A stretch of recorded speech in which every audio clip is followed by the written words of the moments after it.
is creating a 3D vector object in Illustrator. You can also do this in Photoshop. Very similar instructions. Just make sure you're using similar tools. It might be a different program. That's totally fine. Just so you get the idea. So things we'll be using today: pen tool, direct selection tool, gradients, and color matching, so using the eyedropper tool to match the colors on the pictures. So first off, you want to find a picture that you're using.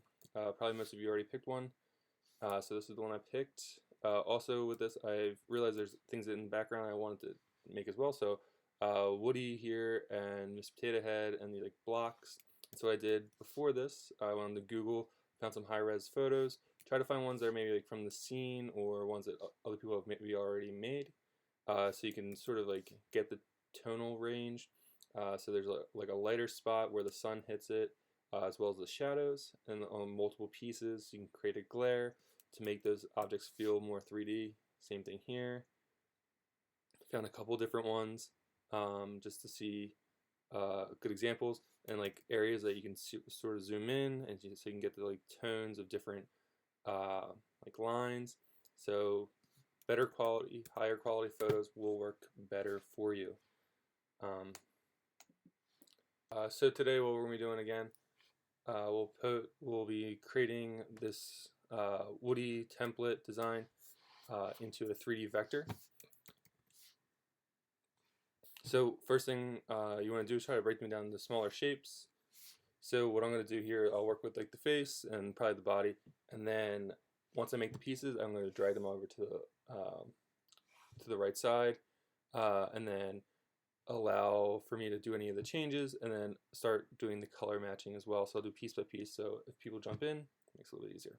Alright, so there might not be a lot of talking, just probably just working, but if you have questions, please post something. So first thing I'm going to use is the pen tool. Zoom in on your character, so it makes it a little bit easier for you. And keep in mind, so some of the parts are behind each other, so it doesn't really mean they have to be perfect the first time. So I'm just going to go do a rough cut here, rough design. And then if your object is being covered up with a color here, make sure you you notice that here on the left side there's an infill and the outline color. Right now the infill is solid white, so I'll make it clear so I can see. I'll make this a brighter color so you can see the line I'm working on. There we go. So I'll keep going.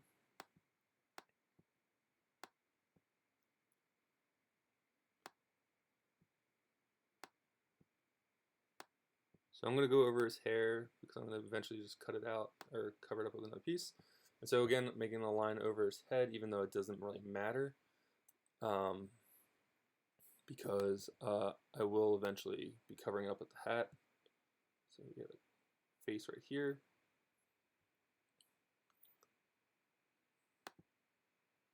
So I'll make it.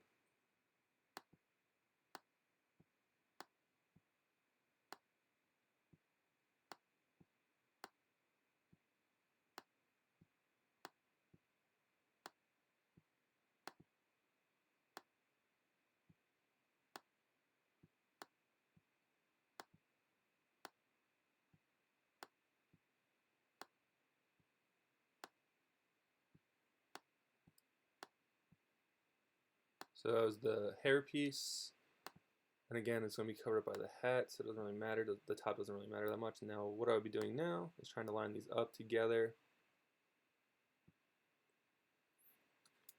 Probably something like that. What I'll do is I'll bring one of these pictures down at his head.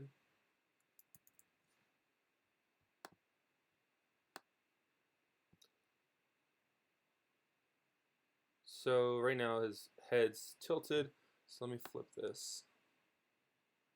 So transform, reflect, preview so I can see, that's right. So the head's sort of tilting the same way. So to start off, I'm going to get some colors. So by doing that, I'm just making a couple circles here.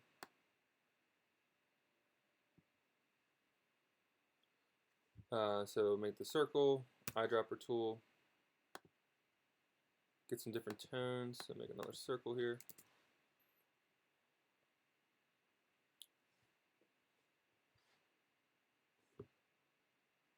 Let's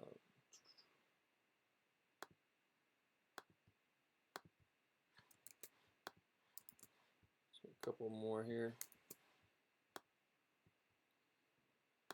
So make a couple different tones. So it's like sort of like a little middle gray there, or middle red for his cheeks. So like the peak of the cheek.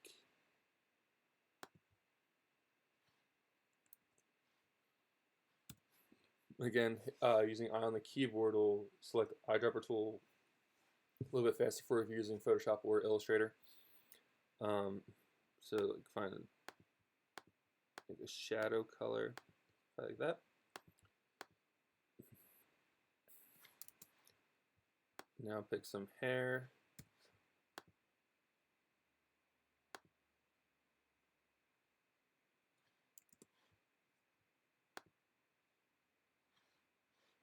So those two are probably pretty good. So now I'm going to add these colors in.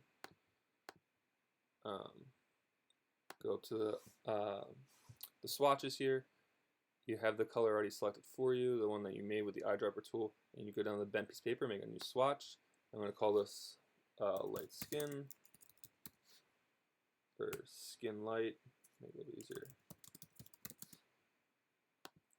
So this is my middle tone, same thing, up, new swatch, middle,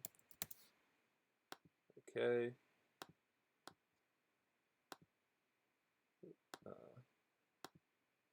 Same thing, make a new color, skin, like rose, rosy cheeks. Same again, this is skin dark. Okay, now this is light hair, so new layer, hair light.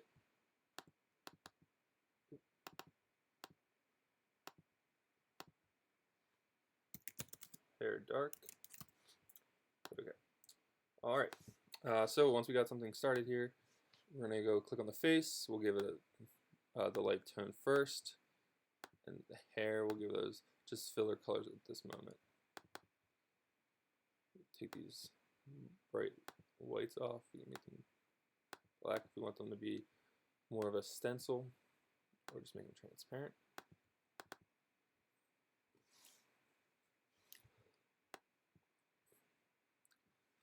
So we'll just keep working here.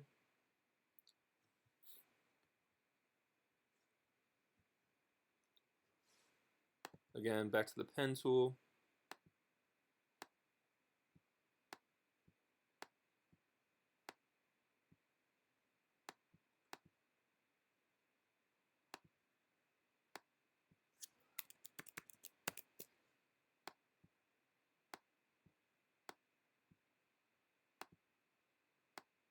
There we go.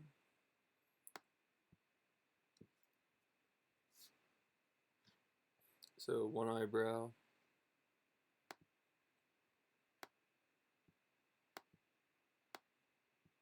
Work on the second one. And again, when you're using the pen tool, if you just click, it'll make a straight line. But if you hold it down, you can get those curved angles with the anchor points. So that's what we'll be using to make that a little bit easier to get those curved eyebrows. So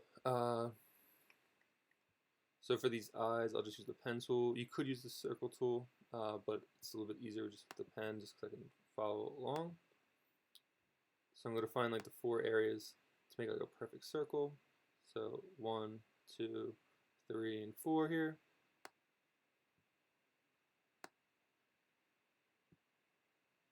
So hopefully if you make the curve on the first one, the second one should be a click, then a curve, and then a click here to make a perfect circle.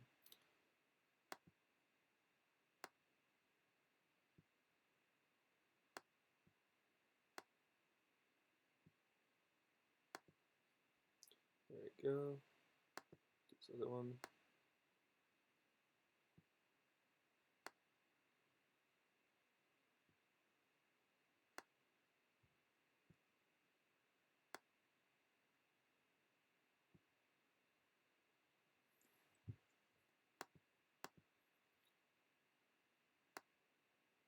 So using the white arrow here to clean up some of the edges that I messed up on, but it's not too bad.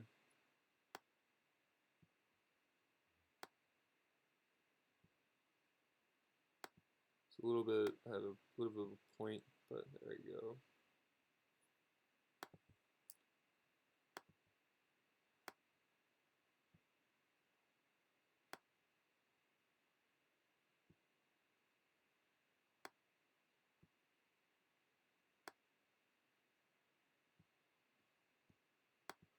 So then I'm going to clean this up with the white arrow tool, make sure they don't overlap the pieces.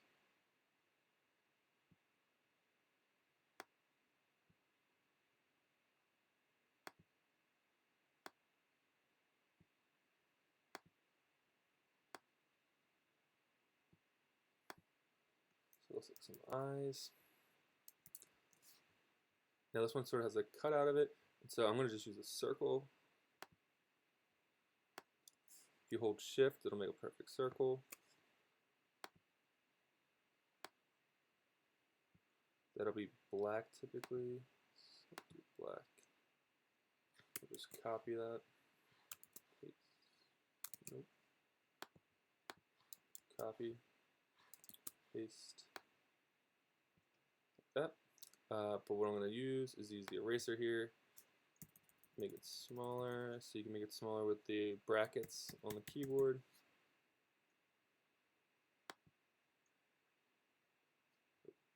So it's highlighted, so I'm only going to be clearing that one. There we go.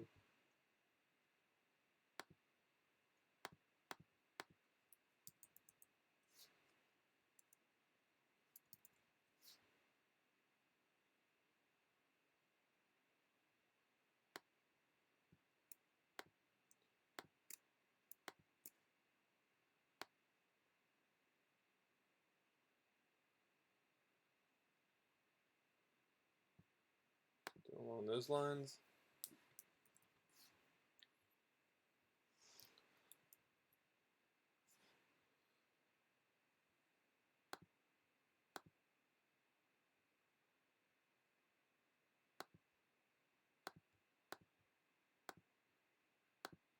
Use white.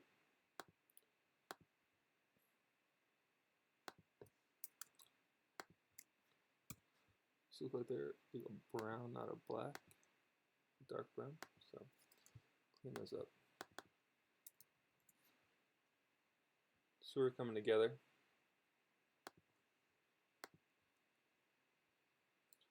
Let's see here the eyebrows. So we're gonna go match his eyebrow colors, so that light hair.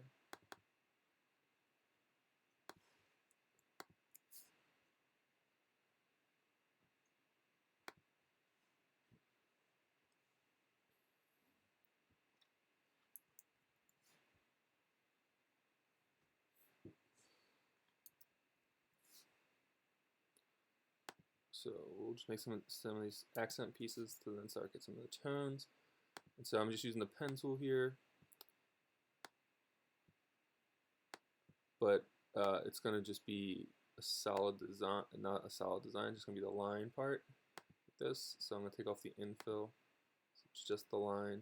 Click away with the white arrow, you go back to the pen tool.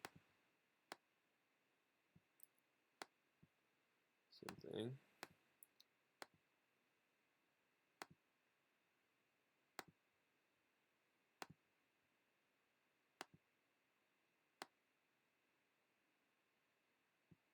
Just to get those lines to at least help you figure out where the color should be. So let's bring those over.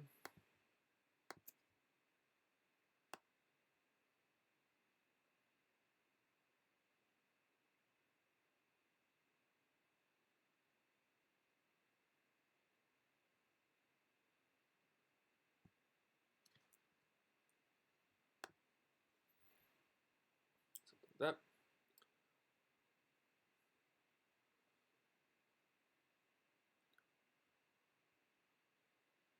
So looking at the two pieces here, I'm gonna start to like try to figure out this color. So it's like sort of you're gonna need a little bit of an idea. So I'm gonna just trace this.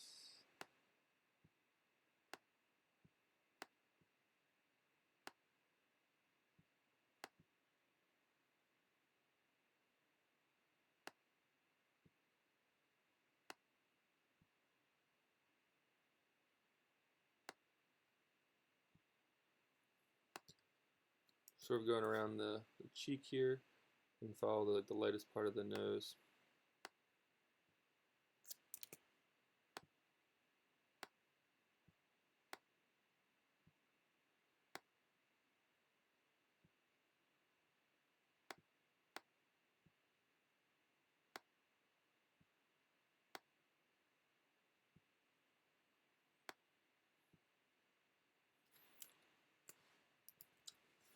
So I will bring that over now. Oop.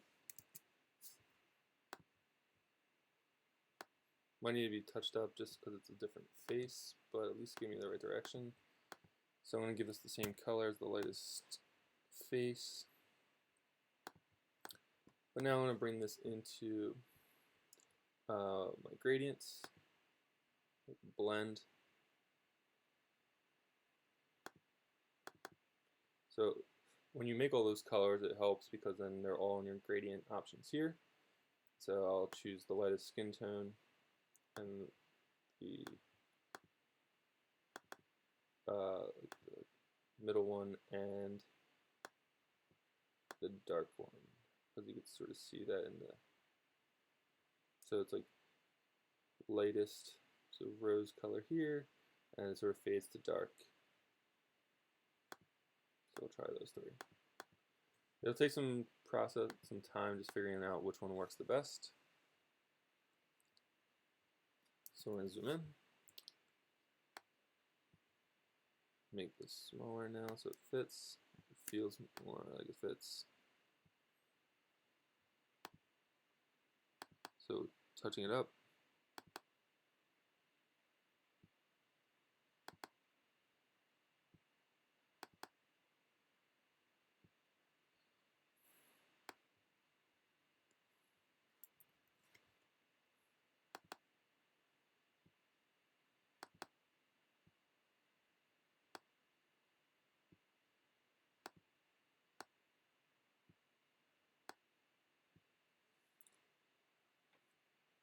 I'll make this a little bit transparent just so I can see it while I'm working on it. There we go. So this point down here is too sharp, so I'm going to clean that up with a convert anchor point. Make this more of a bend. Now go back with the white arrow tool.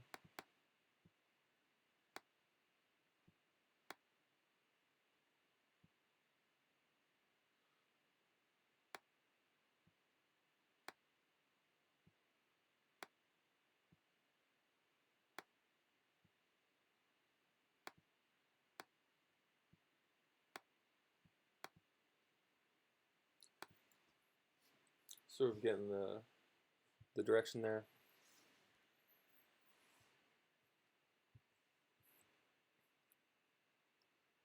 So we still have the gradient. We can touch it up whatever directions we want. We can try different directions. So if you're using the gradient on the left side, you can get a different direction or feel. So let's go this way.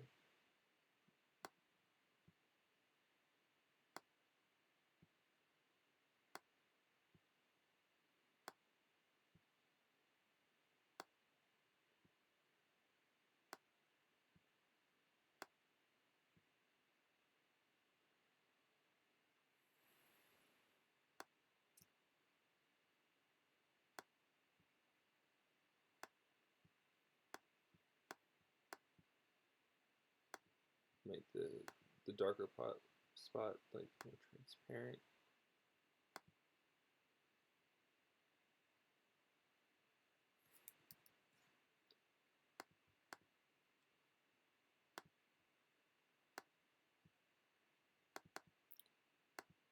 So we have the dark one at 40. We'll make this so it's still like a blemish, but not overpowering.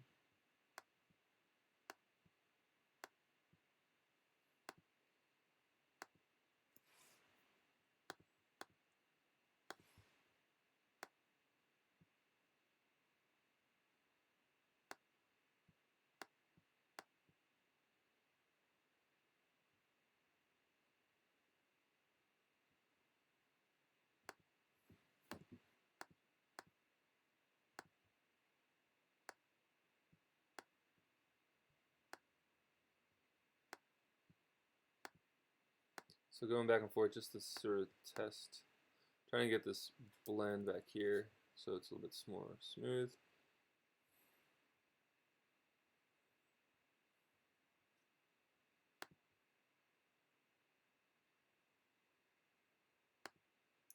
See how that looks. Start to get a tone. So let's make these lines black so you can sort of see what design we're making.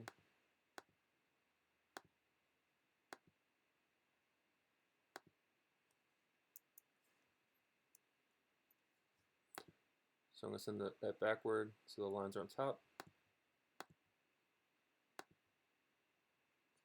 There we go.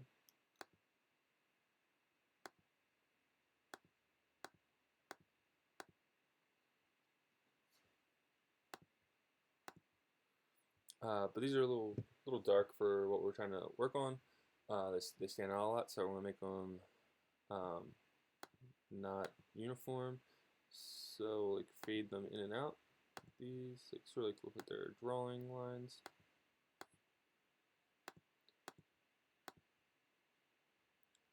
Maybe we turn the opacity down even if we wanted. But these look, I think, better. Just getting like a subtle nose color there, because we'll probably have another color come on this side of the face, so this won't be too bad.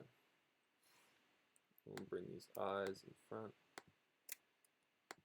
do both, make them set. So we want to keep them together all the time, so we don't have to keep clicking on them. So Shift Command G, and then we're going to Object Arrange, bring front. So we'll do the same thing with this ear line. So make it black, transparent. I won't even make it thinner. It's really subtle. Make these thinner. There we go. So this looks a little crooked. Let me go in here and clean this up.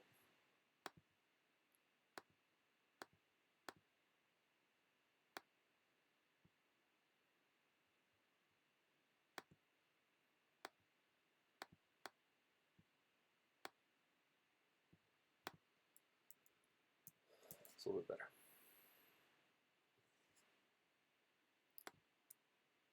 So we can add design lines to these, just to feel like uniform. See how we're doing. They don't have to be uniform.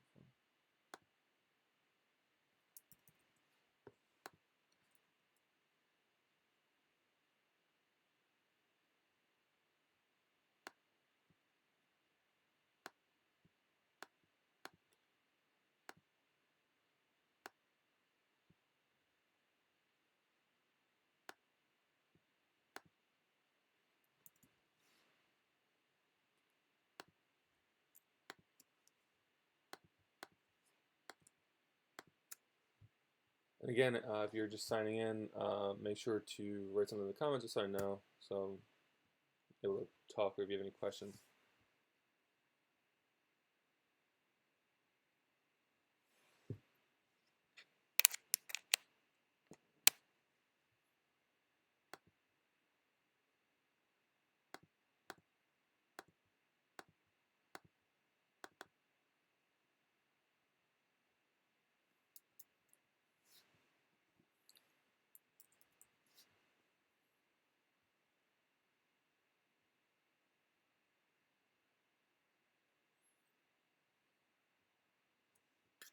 So we'll just keep going here.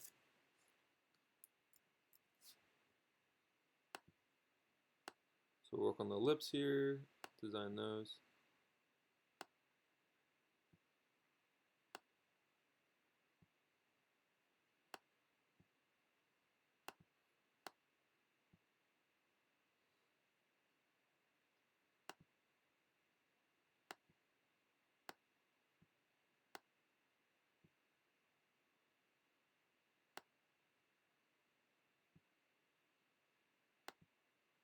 So even though it messes up there, just go in with the white arrow tool. So I know this line has to be matching the rest of the mouth. Just drag it down. Like that. And so these are the teeth.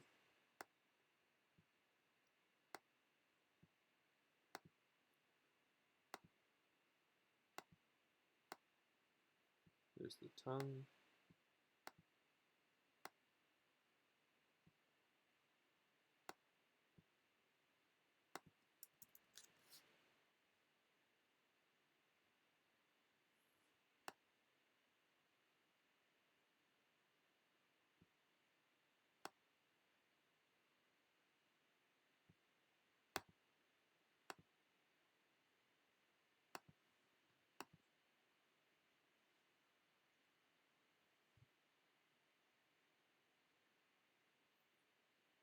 So again, if you signed in, just write something in the comments just so I know.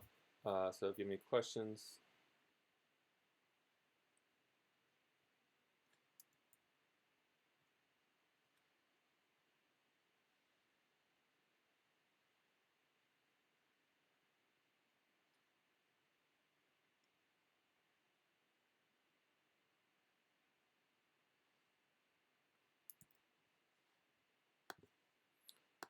So right now I'm just working on the design, so pen tooling. So now I'm trying to match the face or the mouth. So trying to clean this up, so I'm using the white arrow tool.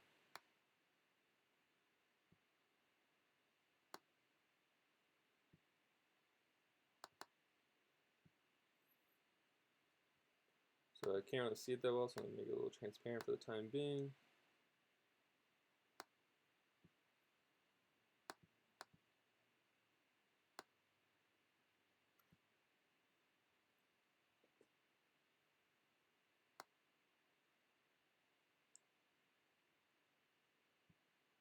There we go.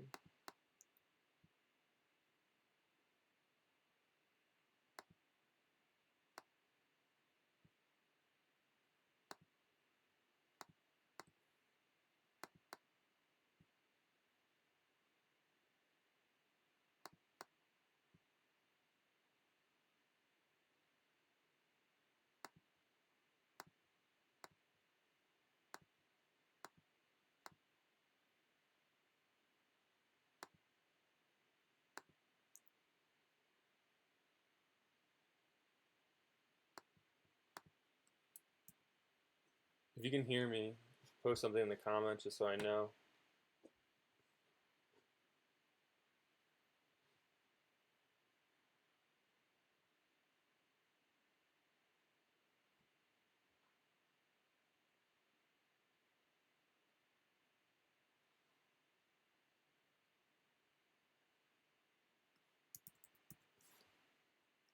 So we'll just move these over, and I'll group them together so we can keep them as a piece.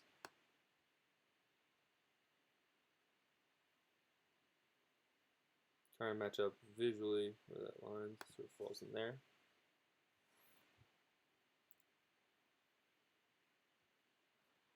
So we'll click on the teeth.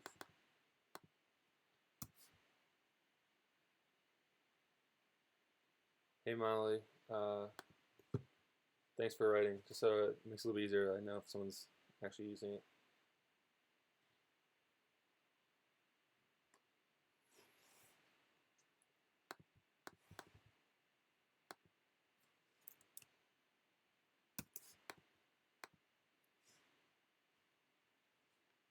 Do you have any questions on the project so far?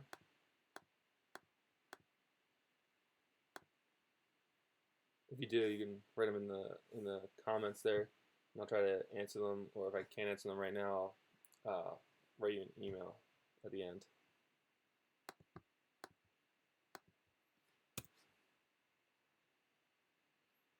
So let's see, there's not one with Woody's tongue, so let's give it a reddish color. Go with this red here.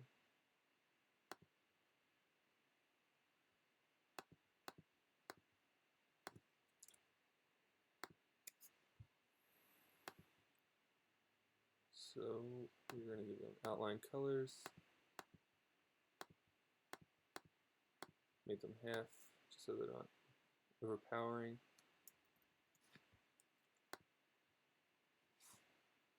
So what if you the parts that we talked about so far, we made a little bit of a gradient here on the nose, and using colors that we created, and the colors we created were by making shapes and then color matching different parts of Woody's face and hair colors, and then we went to swatches, making new ones here so they can see the colors that we made so far. And then pen tooling all the pieces individually, and then eventually we'll be using multiple source materials, these other Woody characters, Miss Potato Head, and these wood blocks. So hopefully that sort of helps you with yours.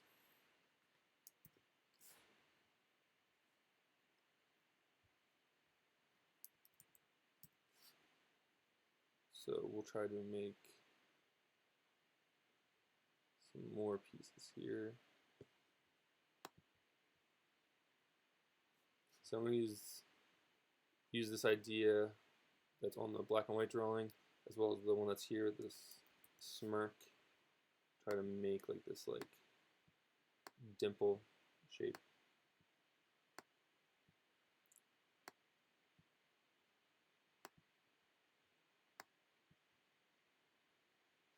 So we'll do a radial design, not linear because it's a circle. This is going to be the darkest spot.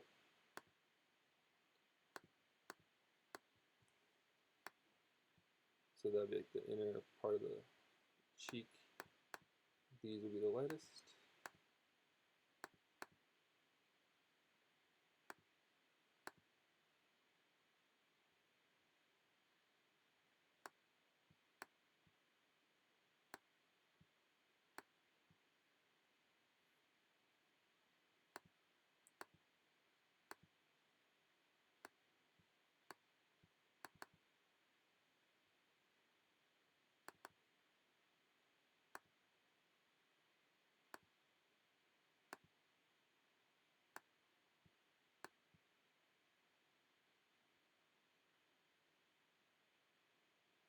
And then we'll use the left side gradient here to get that dimension. Do something like that. A little bit bright. So try this, and then overall we can make that. Make that transparent too. Let's make that dimple design. Make this smaller. So holding down shift while using the mouse makes it still a little dark.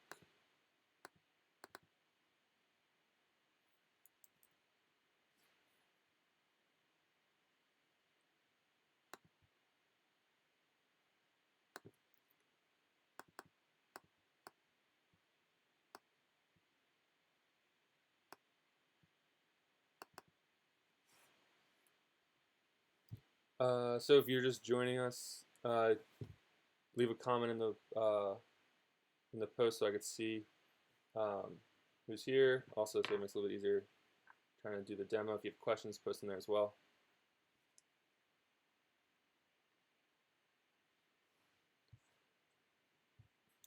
So right now working on this like cheekbone design. So we have the dimple, and what we're going to do is so to make this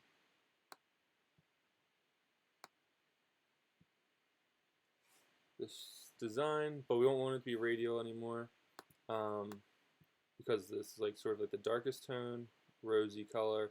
There's like a highlight, and then the skin tone. So we're gonna blend those all in a linear design, going left to right, or right to left. Sorry. Um, so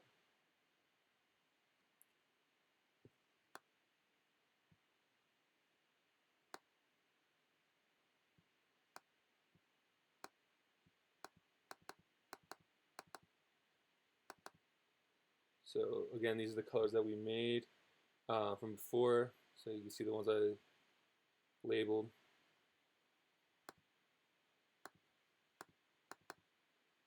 So here's like the rose.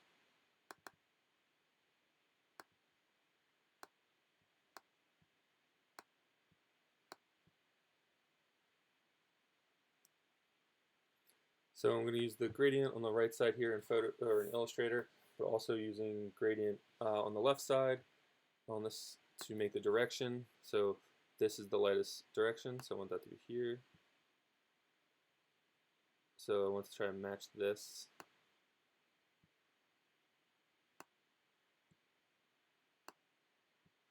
Might take a couple goes to get the right sort of pattern. So again, I have like some transparencies on my colors just so they sort of blend a little bit smoother. So we got something. Let's see how this looks.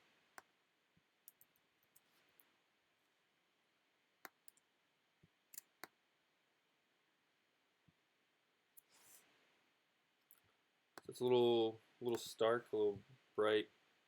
Let's make it a little transparent.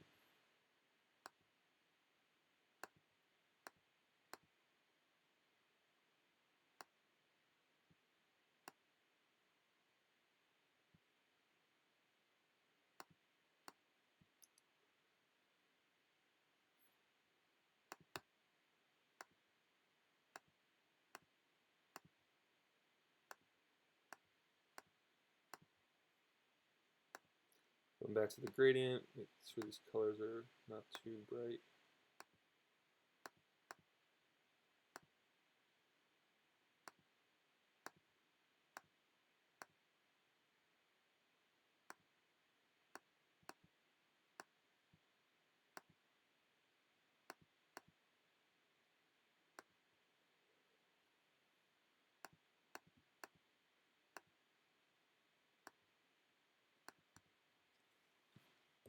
Not too bad.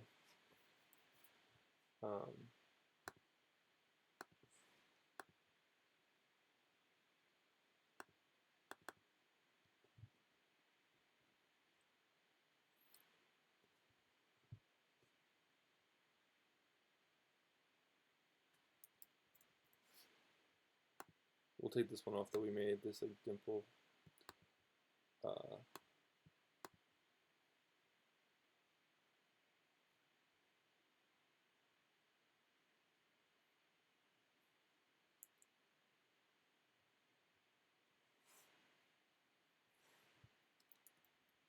So I'll work on this this hair, and then what I'm gonna do is make a copy of this.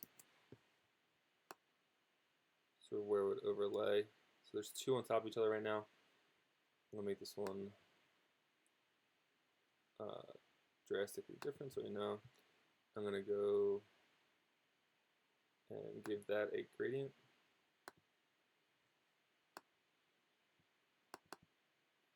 So I have like the dark and light hair. Make it linear.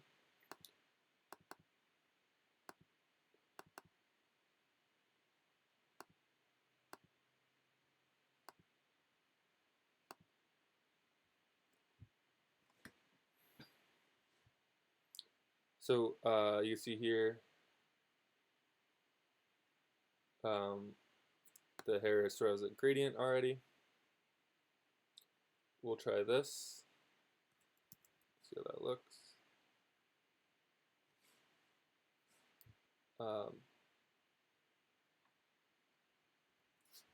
Next we'll make this hat so hopefully it starts to like feel like it's behind it. So again, pen tool.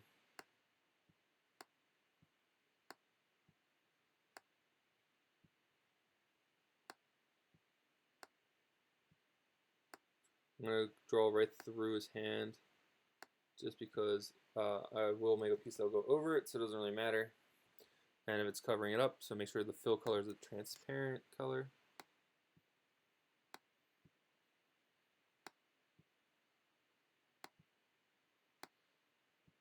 I will go back and make the pieces individually, so making the general shapes right now does not matter, or just making the general shapes right now. That's what you should be doing.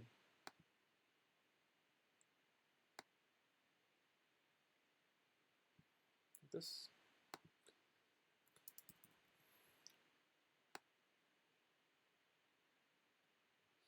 Sort of looks like this.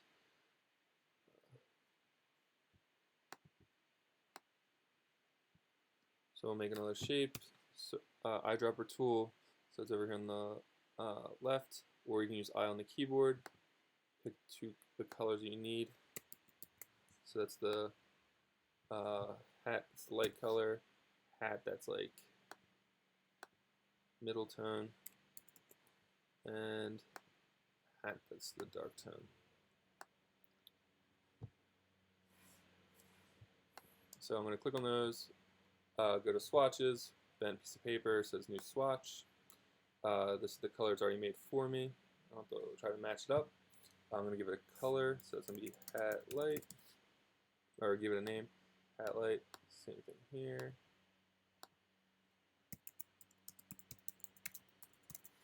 Hat middle, same thing, hat dark.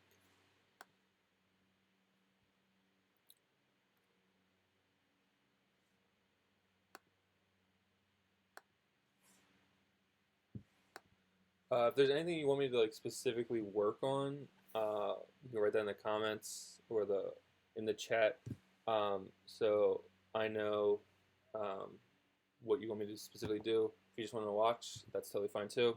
Just let me know.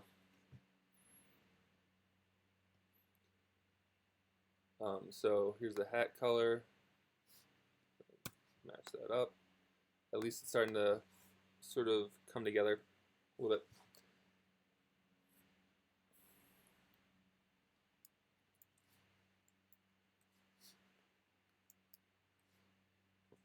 So now let's work on the inner working pieces of the hat.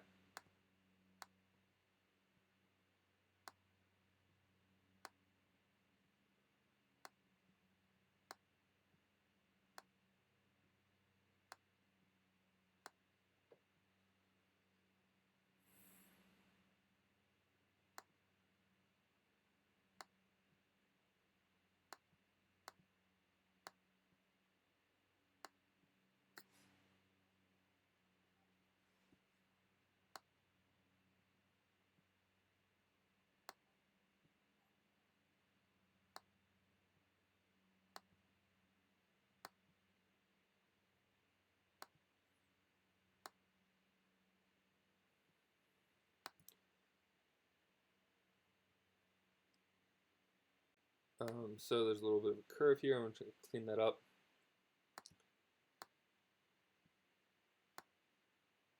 Trying to get this section of the hat, this section that has light with this part of the hat. So that's why.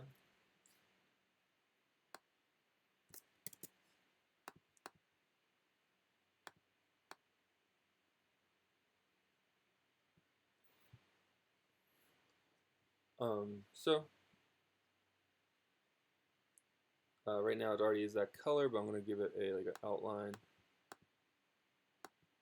just so I can see it so it stands out.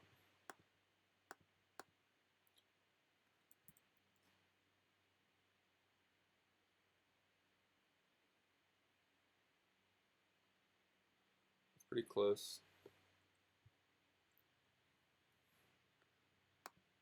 but we'll just keep making some of these pieces so you can see where it lies.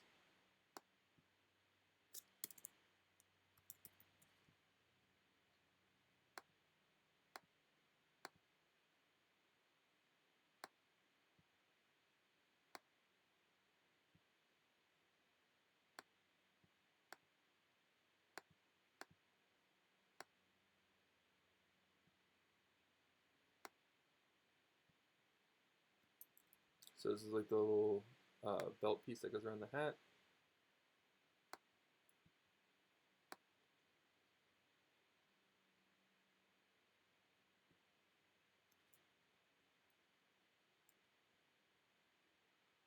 So I think that's a darker color. Hard to tell there, but it's like maybe a middle at least.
So try to match these up, make it a little transparent so I can see a little bit easier.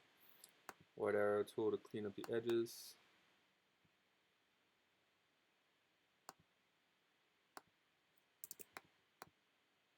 Just make sure we're using the right pieces here. So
I'll make that the darkest, the top part of the hat.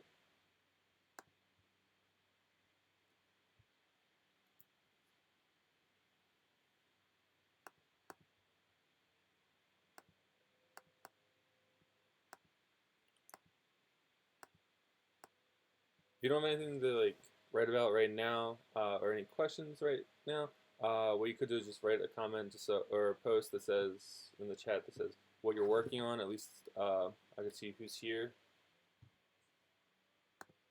and then maybe you guys can get.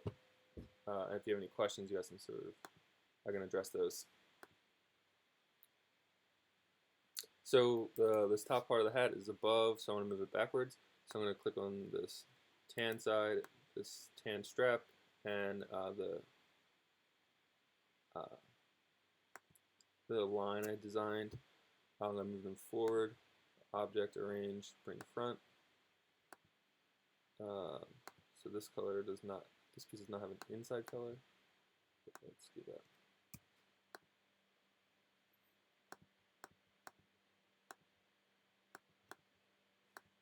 And I'm making the outline color like thin so it doesn't stand out too much. It's not really overpowering. So that's why I'm going with the half. You can go 25. You can go with nothing if it needs it. I feel like to make it look 3D, I try to get rid of those entirely, any outline colors, just so if something's supposed to blend transparently, sort of feels like it should.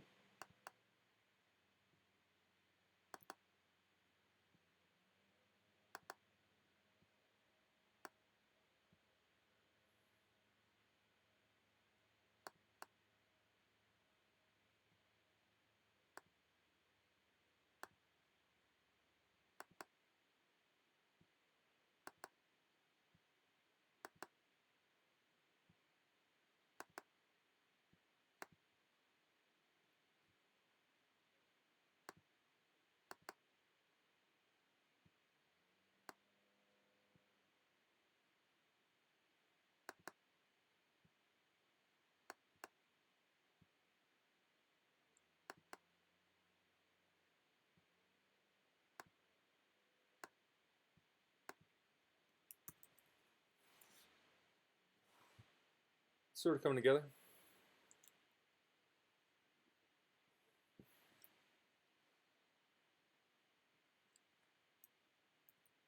So next I'll be working on the hand here and part of the brim of the hat with this twist and make this feel like a different color.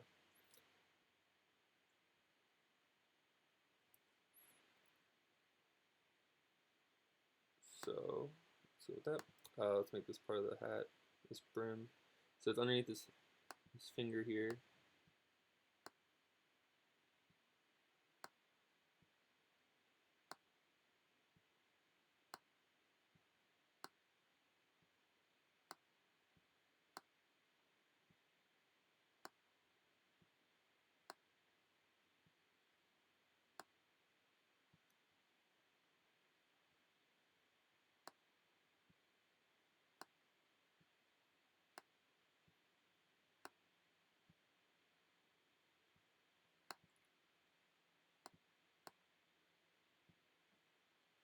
Something like this. This is going to be a different color because this is like the part that's closest to you versus this part that's away from you.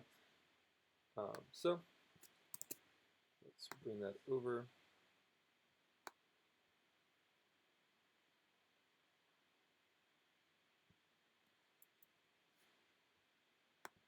So we can see what we're looking at. Try to match up the ones that we already made. So going in with the white arrow, clean up these edges.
So we sort of have this like the front part of the hat.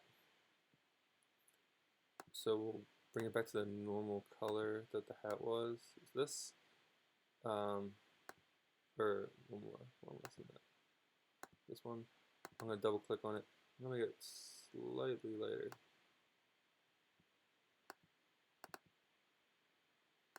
But make it full transparency. So there's a couple different tones there, so it feels a little bit more like a front. This is the front. There's like a little bit of a divot here, different color. The band's different than these top two pieces, and the farthest part is the top. But we'll make a little gradient here in this little section to make it feel like it's like dipped in as well. So pen tool.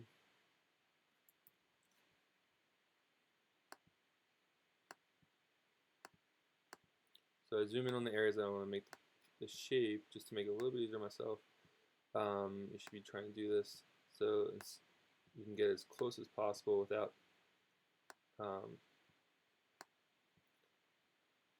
having to like make a really jagged shape. So I have my shape that I want to use here. I'm going to go into gradients. I'm going to choose the lightest hat color, which is here, and the darkest hat color. And we'll use the gradient on the left side here to make the direction.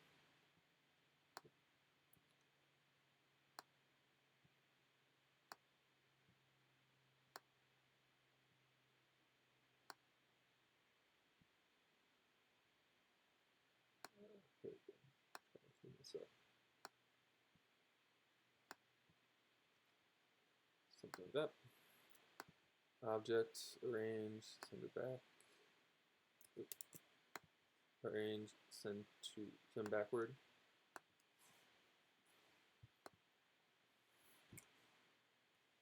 We'll give these both outline colors so they sort of match.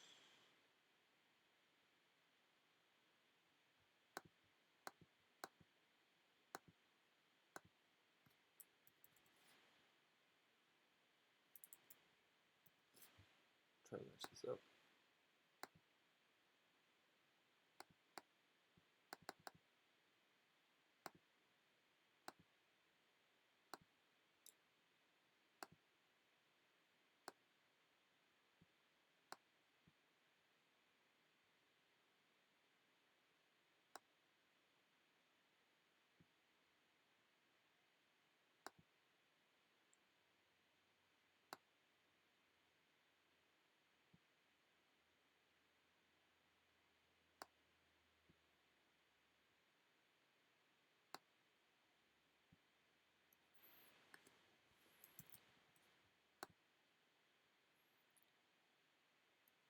So sort of trying to make that fade a little bit.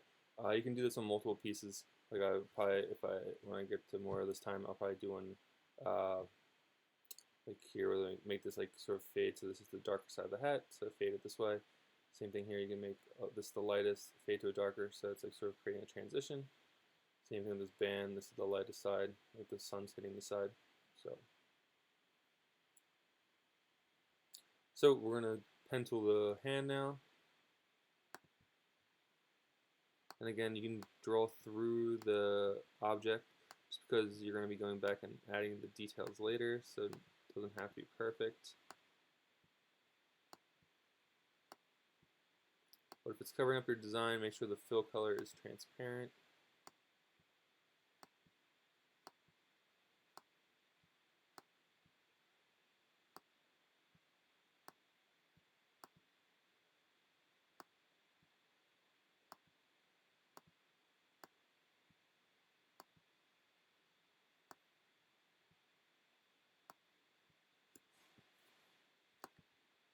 So we got our hands here.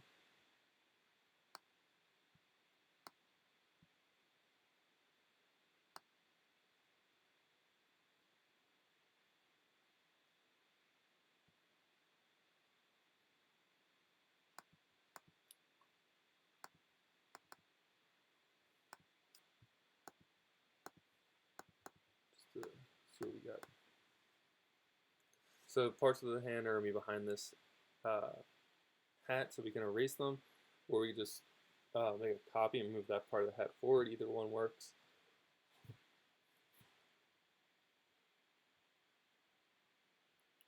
So let's go and make the details for the hand. So all these lines that are in like the knuckles and making all the individual fingers, those are going to be done with the pen tool. But instead of making a full object, I'm just going to not make a full circle or shape. I'm just going to leave those lines open, so it makes it the easiest for our purposes.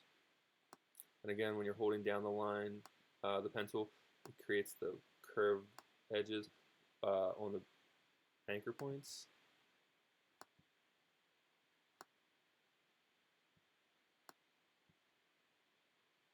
So once you make a shape, instead of going to the next one, you have to click away with like the black arrow or the white arrow, so you're not joining them together, because each of them should be their own piece, so you can give them their own specific designs, or if you have to go back and edit them for some reason.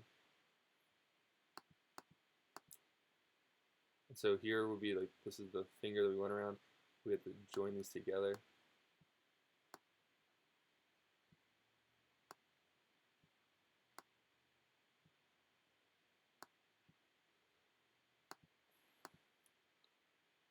So this part of the finger, like the little curve underneath, we need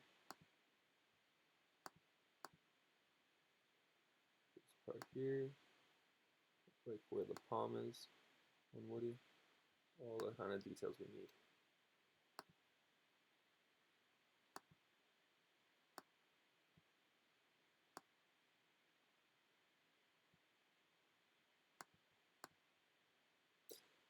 So we should have all the pieces we need now. So we're going to bring them over to put on our hand.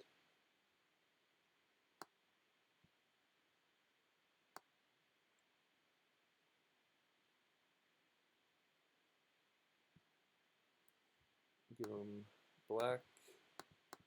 We'll make them like fade, so we'll go like thin to thick, or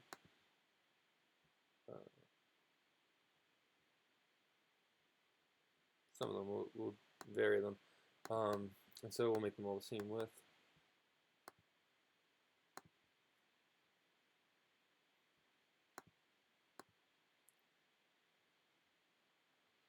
So we'll zoom in here so we can see what we're looking at. So this is the bend in like the knuckle.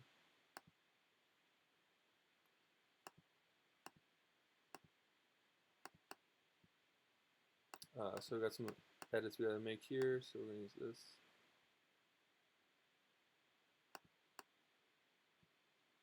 So we're gonna clean these up.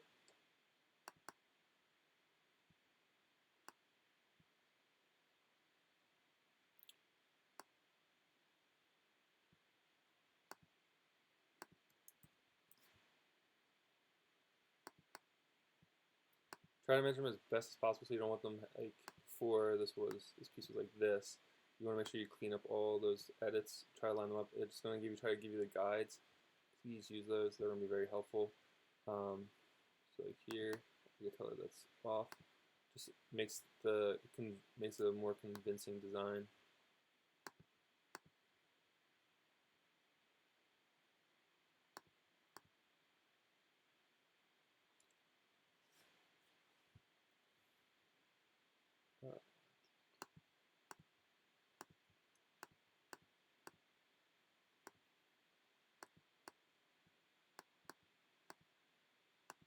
So clean this up.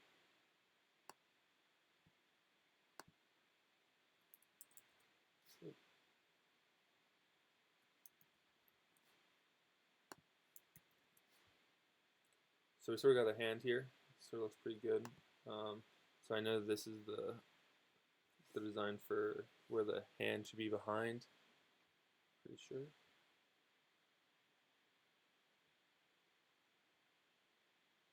Let's see. We might need to move it up a little because there's no gap between these two pieces. So I'm going to actually join all these lines that we made.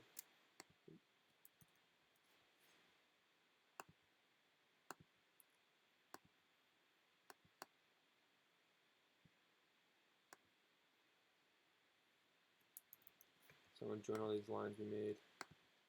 Just in case we ever need to move them, it makes it a little bit easier if they're all grouped together.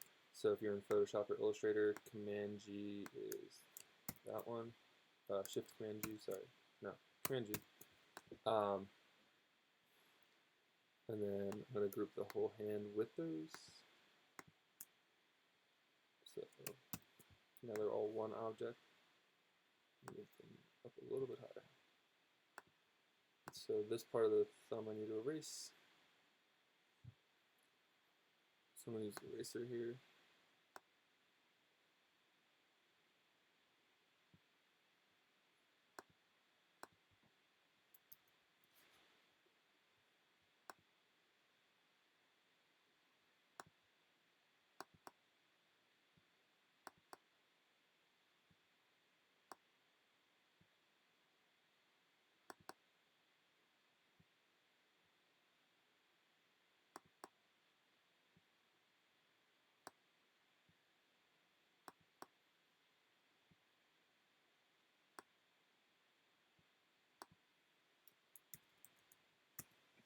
So it sort of looks like the thumb is behind now.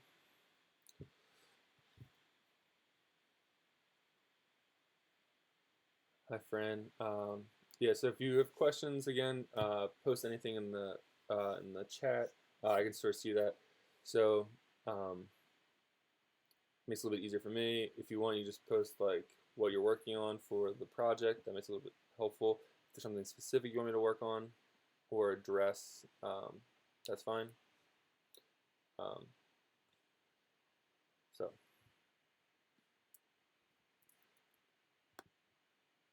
So let's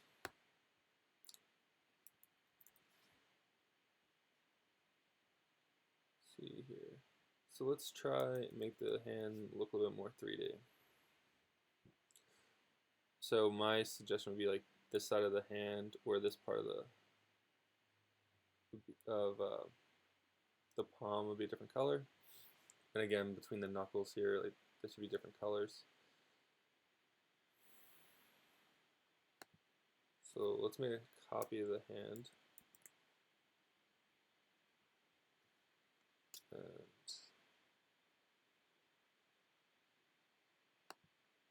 we'll just go with this probably. Since we don't need the top of the hand first.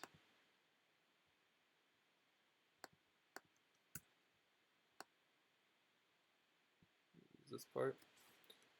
We'll go to gradient on the right side. Give it the lightest color. And then it's like the middle skin tone.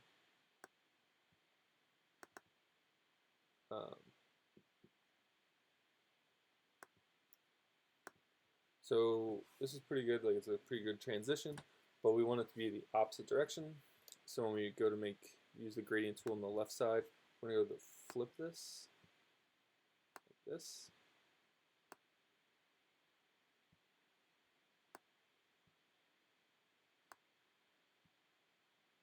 Give it a couple of goodies here. That's not bad. Turn off the outline color.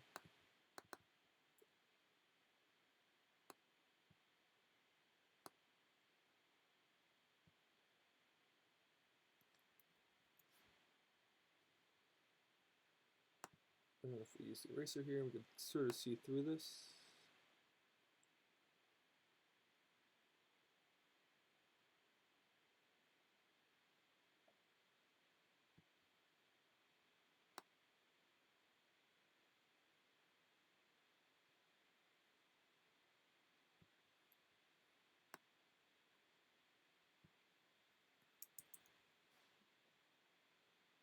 That works. Or what you could do is select just the line tools that we made since they already grouped together. Go Object, Arrange, bring the front. We have to ungroup them from everything, so Shift Command G. Bring just the line tool pieces up. range, put the front. Now the hand looks sort of like it's like underneath.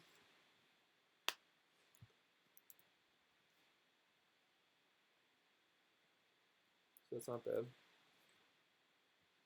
We'll do the same thing with this finger. So I'm going to make this shape here.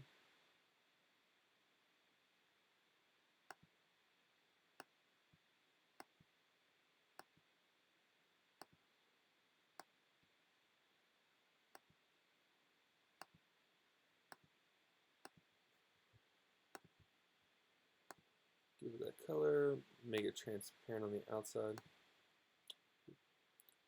Sorry. Go back to the gradient.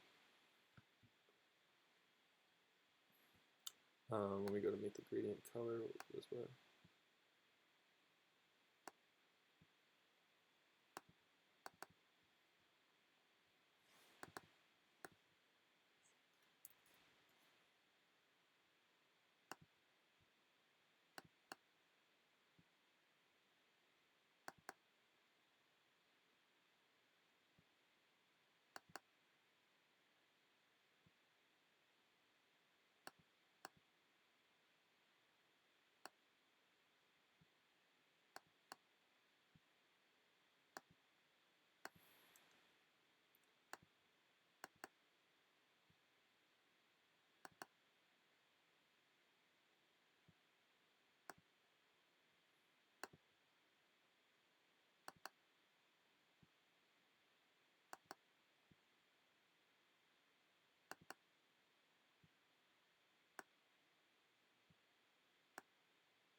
So we're starting to get a different feel for the dimensions here.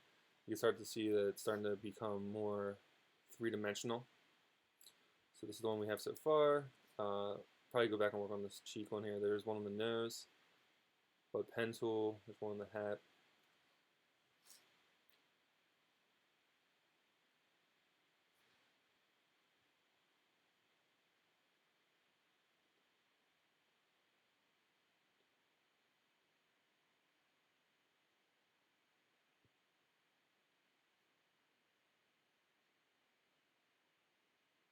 Thanks, friend.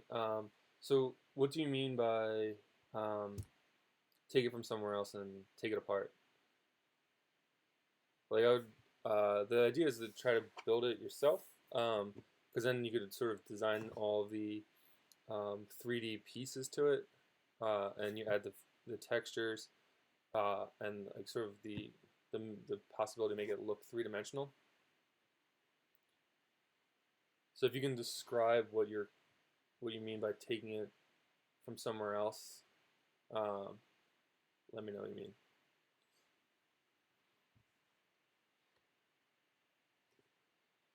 Hi, Diana. If there's anybody else here, you can write in the comments so we can sort of have like a little bit of a discussion rather than just like staring at me. All right.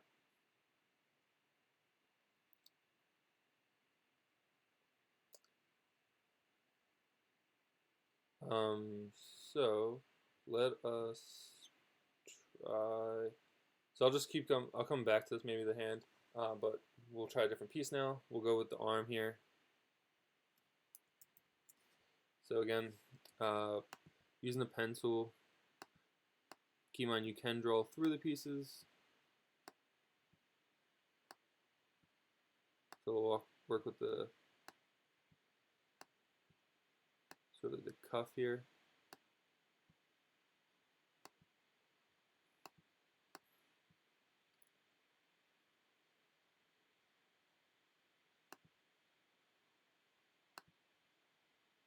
Here's the arm.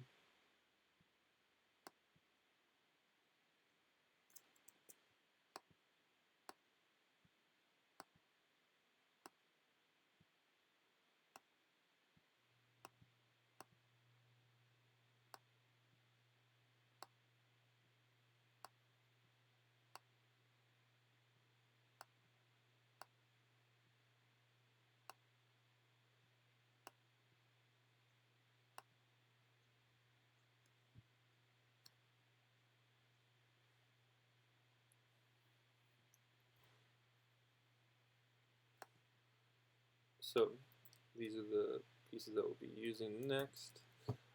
So what we'll be doing here, we'll be making all these colors again. So these are going to be for the arm.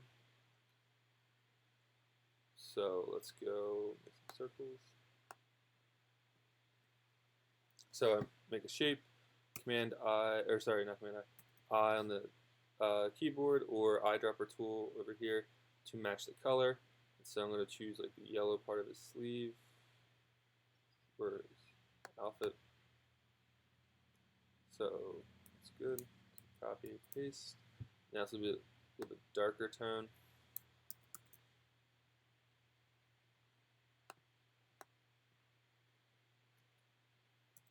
This will be like a lighter one. Get a couple different variations. And then this will be like a stripe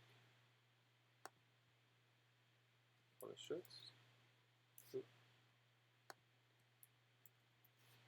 So what I'm going to do now is, with the colors that we made, we'll go into the little swatches, bent piece of paper here. So it's going to be called shirt light. Okay.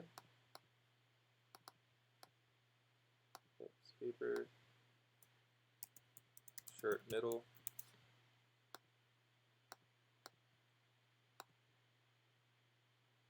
Paper. Shirt dark.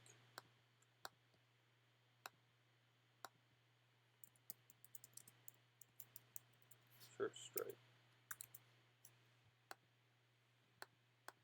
So those will be the colors we'll be using when we're making the pieces. So it makes it a little bit easier for us, instead of having to go back every time eyedropper tool, or if you wanted to use the gradient, it'll automatically show up in the gradient because you made those colors.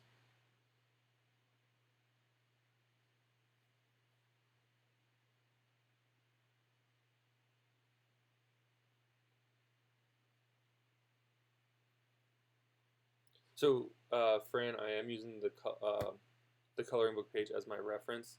That's the designs here.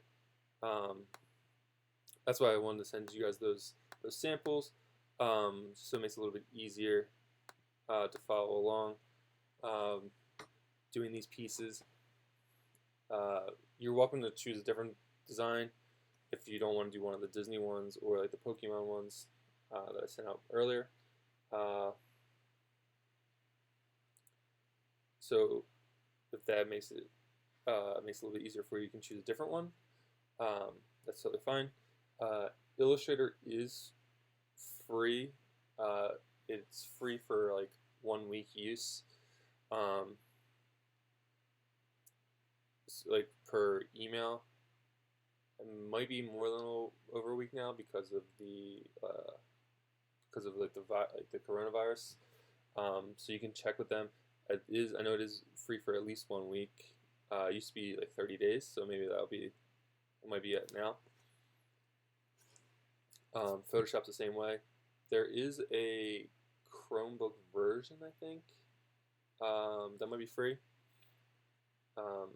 But the other attachments I sent before have like other similar programs that aren't Photoshop but work very similar to those. So you can use any of those programs as well. They're in the Google Classroom.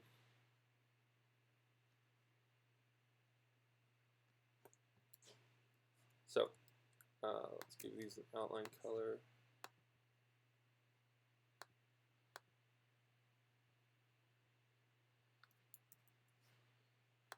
So we'll move this to the front.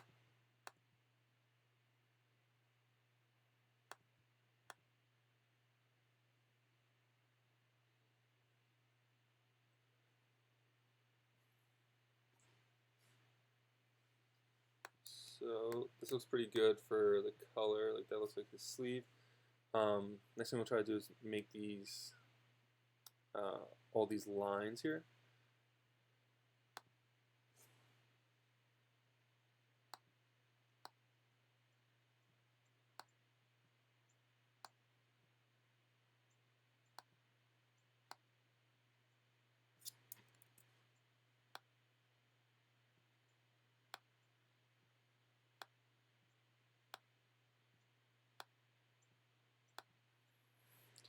So again, these are not full objects in Illustrator, so you just do the first and last point are not going to be touching, so just keep that in mind when you're making these. These are just lines. These help like create the dimension of your object, or make the details like the little, like this line here on the ear, the nose, all the parts that are the knuckles on the hand, they're all the same way. That's what we're trying to do here.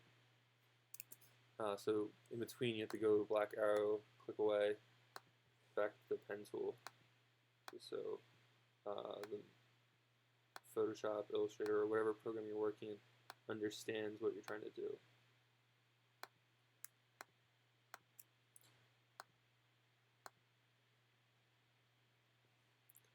So let's try the ones that go across now.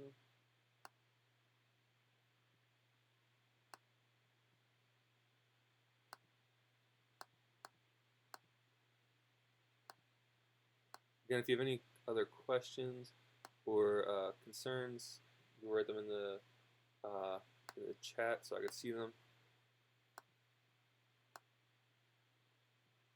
Or if there's something you want me to specifically work on, please let me know.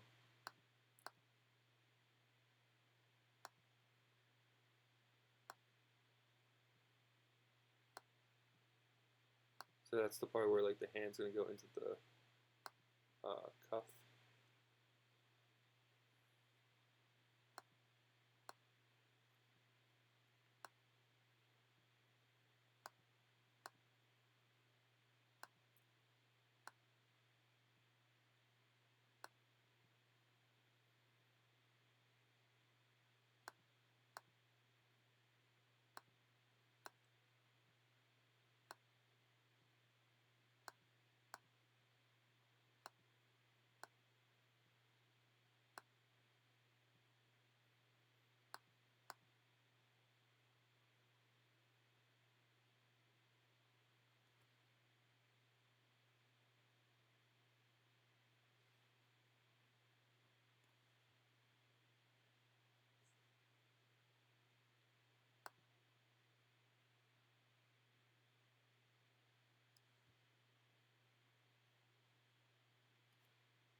If you want, you can write in the chat like which projects you guys are working on,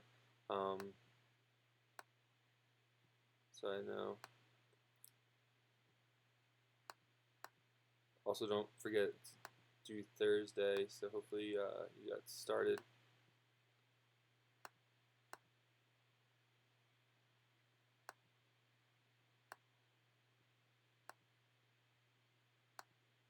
So again, these are all pen tools. Using the pen tool here for all these designs to like make the lines in his like shirt. So just trying to make them a little bit more realistic.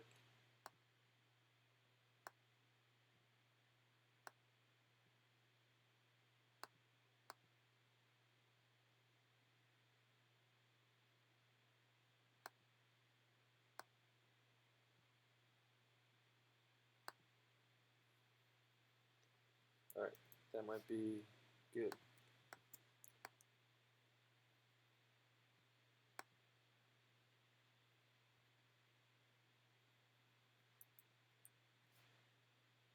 So I'm going to select those.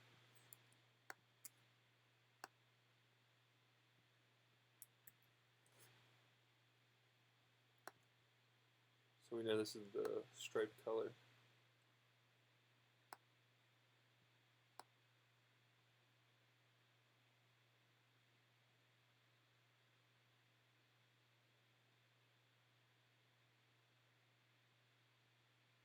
It's not perfect, but it'll line up eventually.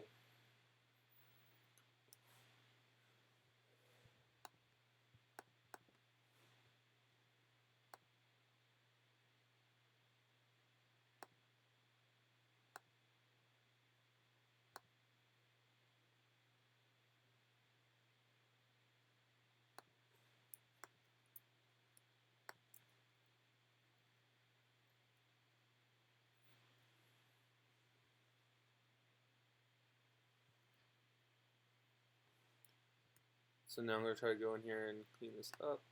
This one I know is going to be black because that's where the hand's coming in.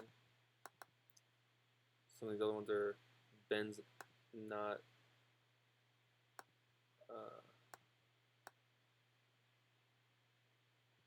bends in the shirt, not design, not the stripes to the shirt. So this one's going to be black.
So I don't want them going on top of the black lines. I'm going to make them slightly smaller.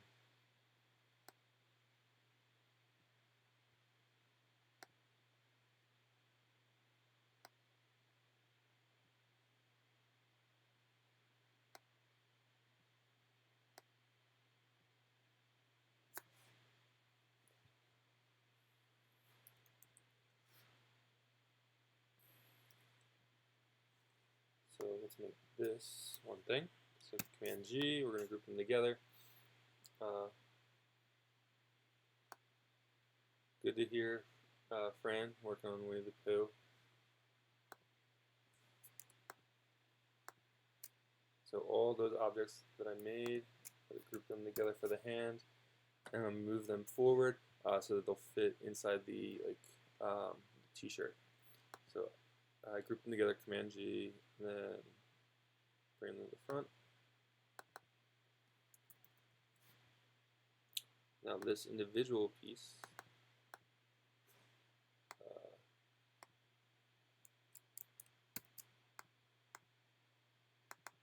try to ungroup.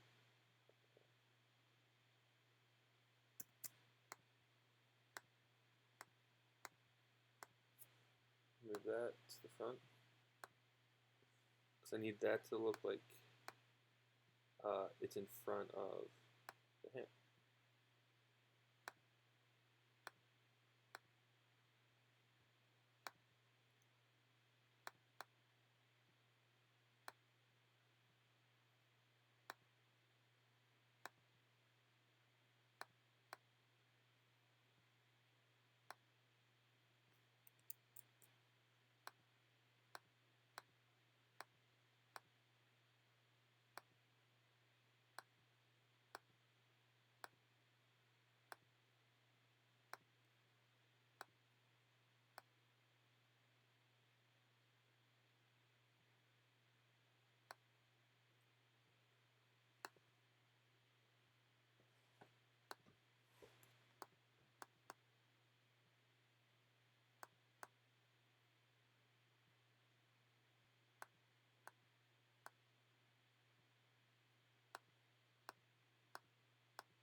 So we sort of have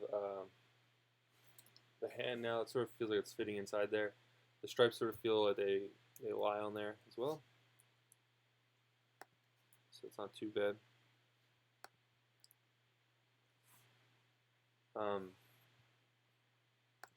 So this top part, this yellow, let's make that have a gradient, and then we'll do one for the arms as well. So we're going to give it a gradient color. So we'll go light, middle, dark.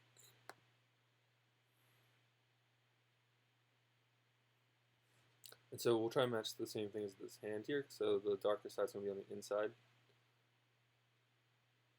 So we're going to go left gradient here. Flip the design. Make the darker part less. Make most of it like that nice green, the nice yellow color.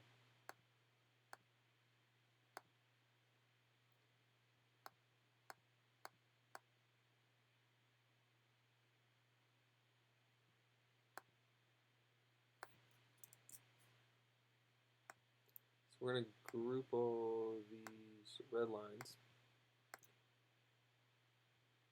So it makes it a little bit easier to bring them forward. So when we make the gradients, all we have to do is just hit bring forward, and the lines will be around top.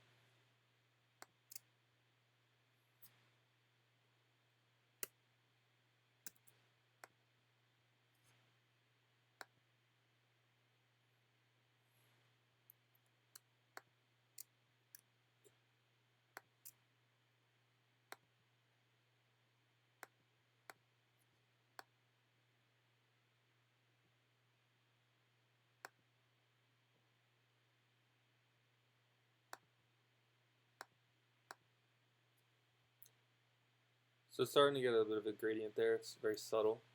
We can make it more intense. 100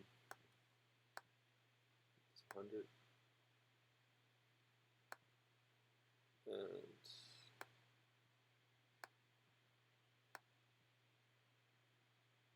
there it gets a little bit better. Let's use darker color. I do think there's a pen tool like that in here, where this arm bends.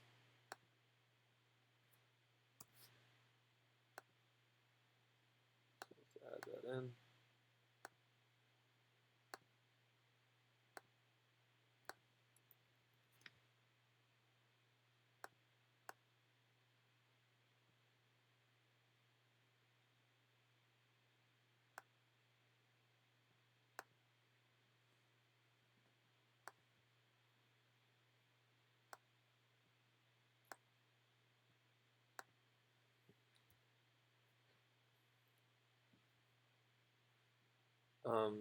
So again, if you have questions, please feel free to write them in the chat so I can try to answer them while we're working on them.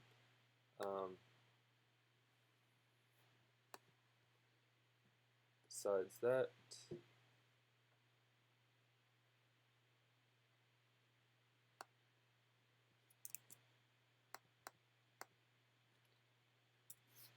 one out. I think this just needs to be a separate one.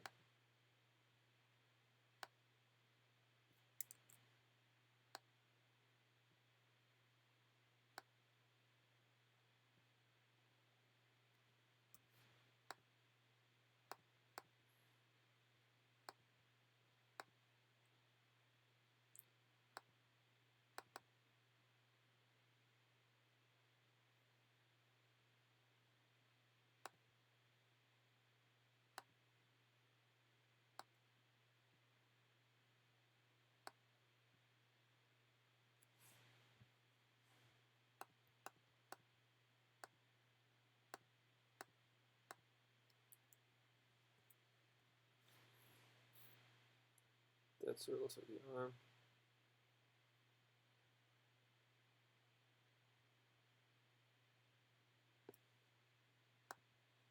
So this is a bend.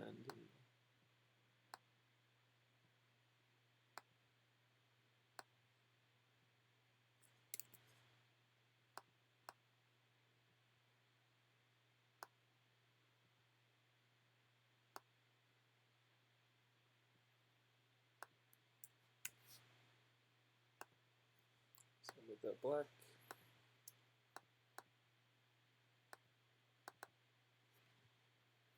So, sort of coming together.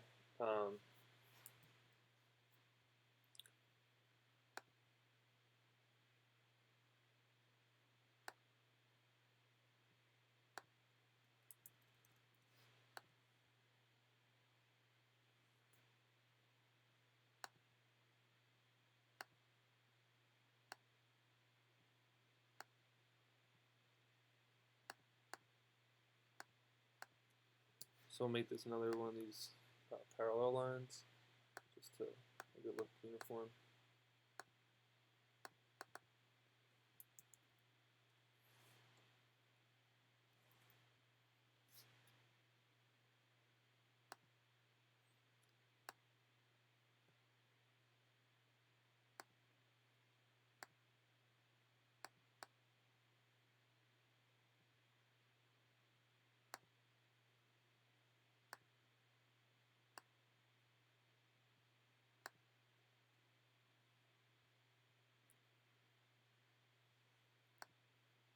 So I'm going to add points here. Just I'm taking a little bit of liberty, just to make this look like if it was bent there, it would start to go in a different direction. So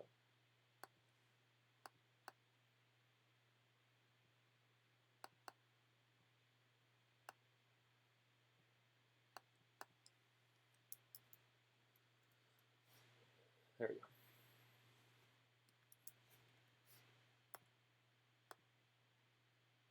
So what I would do in this section, I would make this probably one color, like one gradient, maybe this one gradient, this one gradient. We could try it without that. Let's see.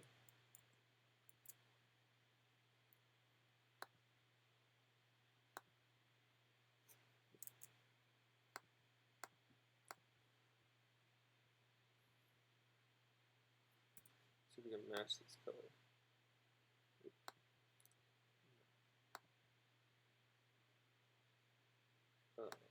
Gradient.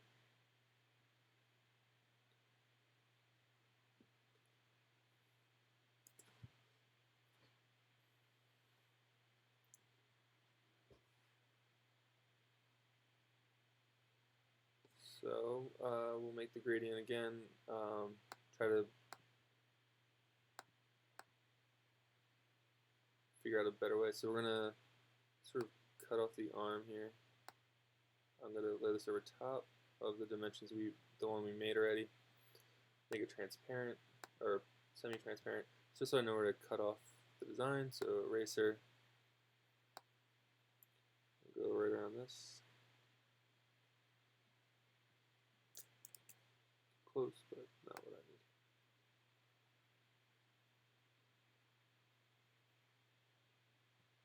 Like that, maybe one piece.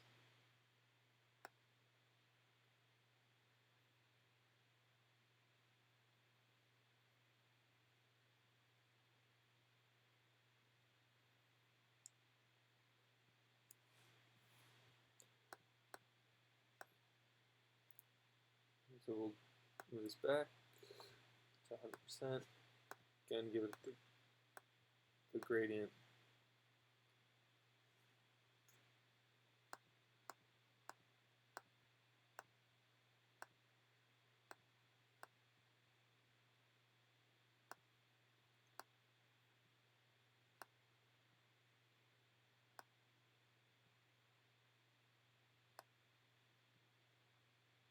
Sort of like this, where like the cufflinks sort of design is making the shadow. I'll go with that one. One here.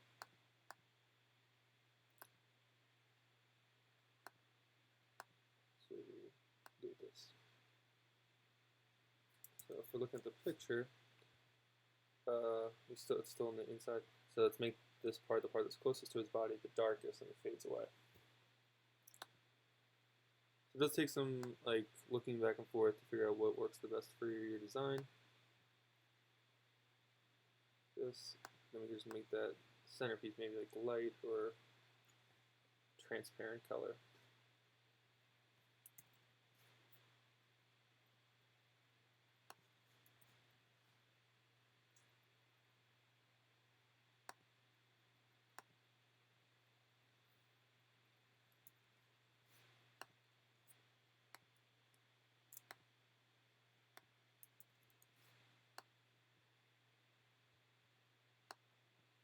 So if we move these off,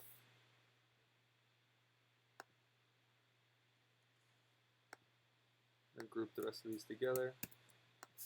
So then we bring this on.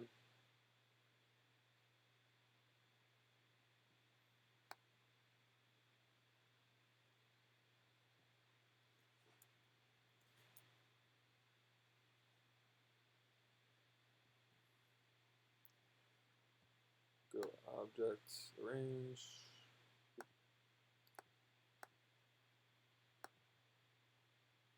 Front.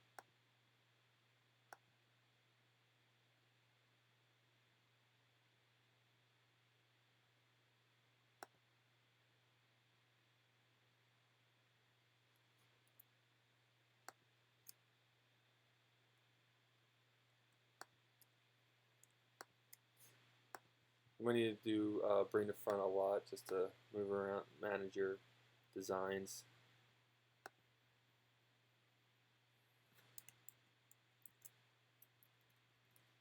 So we're gonna make this just an outline.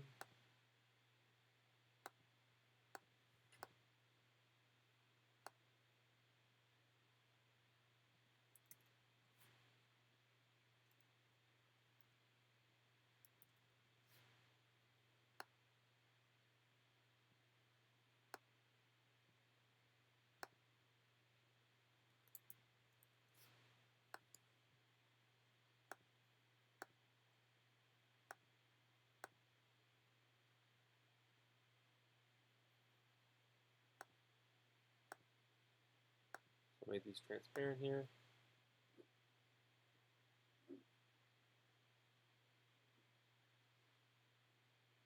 Just so we can sort of looks like a nice blend there.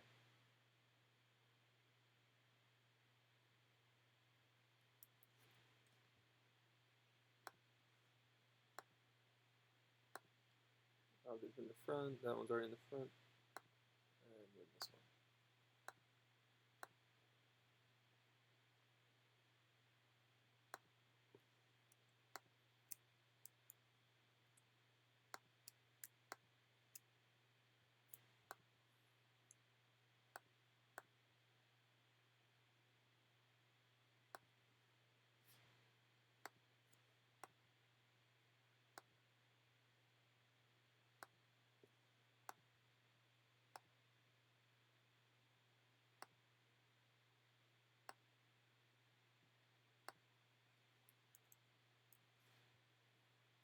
So there you go. You got the arm, hand, hat, face, or face is still in progress, and still could use a couple more. But now we're starting to get some shadows, some designs. If you really wanted on the shirt here,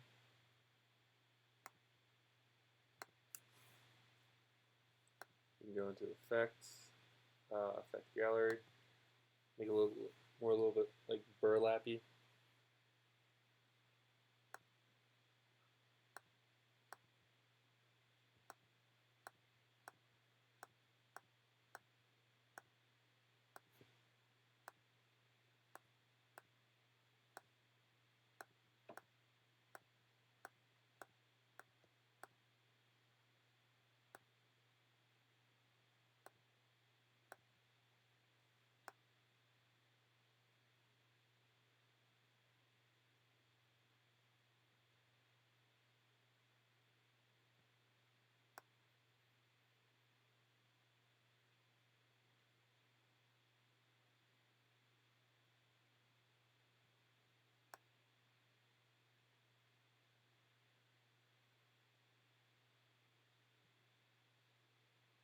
Let's see how this looks.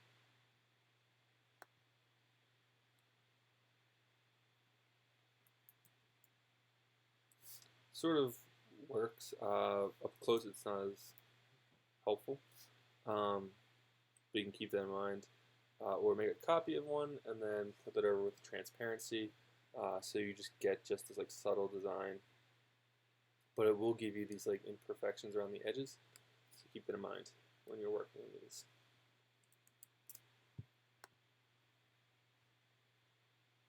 So I took it off, but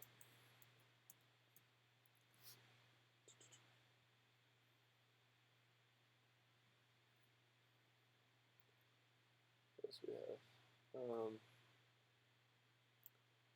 Alright, so let's work on, we'll do the body now. Okay.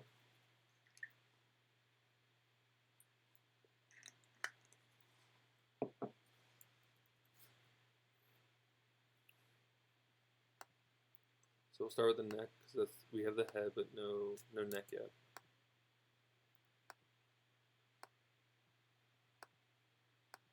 And again, keep in mind, it's behind everything else, so it's going to be covered up, so it doesn't have to be perfect the first time, as long as the other pieces on top are good. So.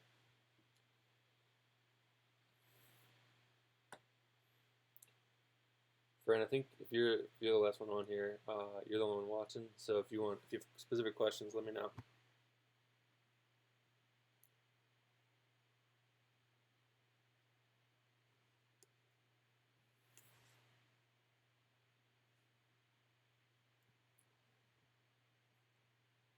So then next we'll work on, so we have the neck, we'll give it a color just so it stands out. Then we'll go with this bandana. Again, same thing with pen tool.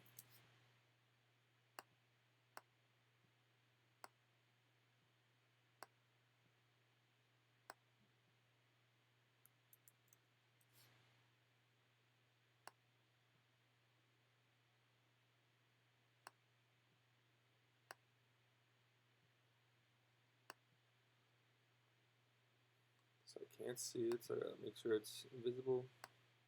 So this is where the next one is sit behind this. This is the part that I need to make sure this is like lines up perfectly. Clean up the edges with the white arrow tool.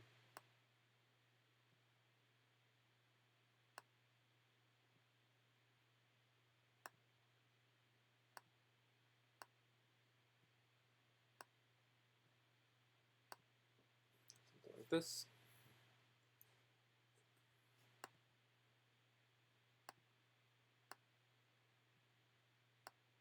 Again, this part of the bandana is behind the neck and behind the bandana, so it won't be perfect at this bottom part, but here it does because it's covering up these other two.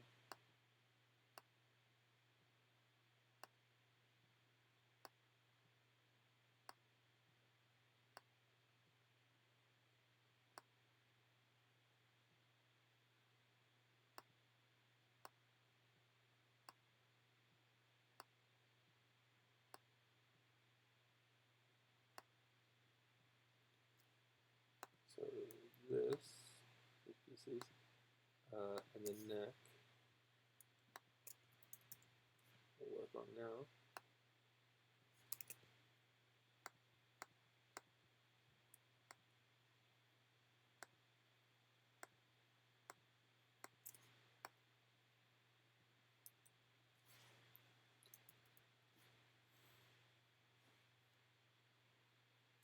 So we'll make some colors here for the bandana.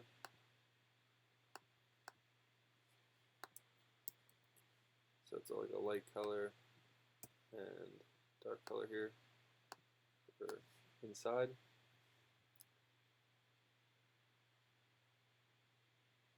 That might be a middle tone. Looks like.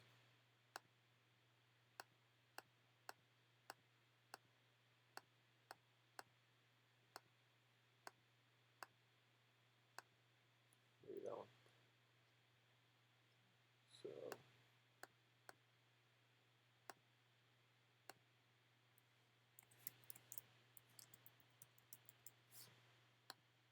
light.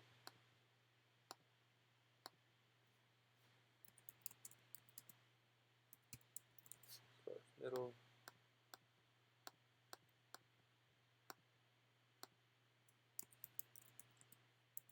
Scarf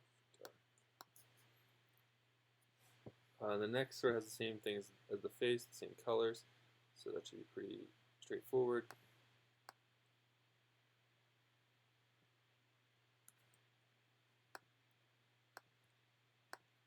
Give the bandana one of those colors.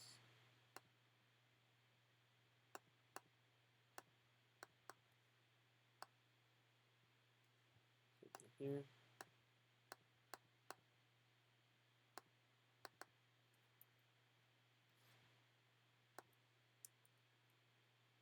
So this one's on top of those first. Object arrange, bring the front, and then this is on top of both of those pieces, but not, so object arrange, bring the front, and this scarf part is on top of everything. Object arrange, bring the front.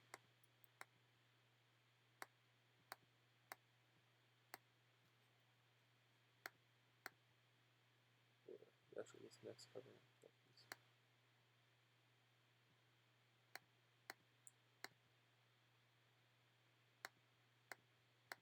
Then it's this.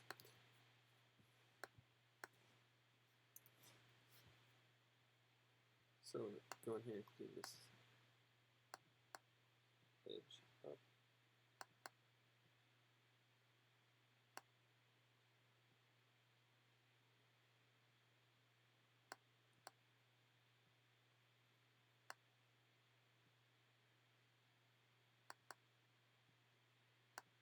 Like that. So they line up, the hard lines line up together. So if this has a black outline, it should line up the same. This doesn't matter at this point now.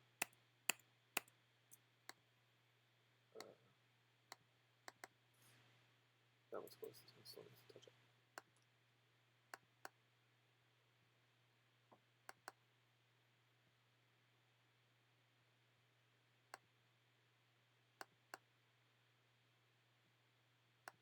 There we go.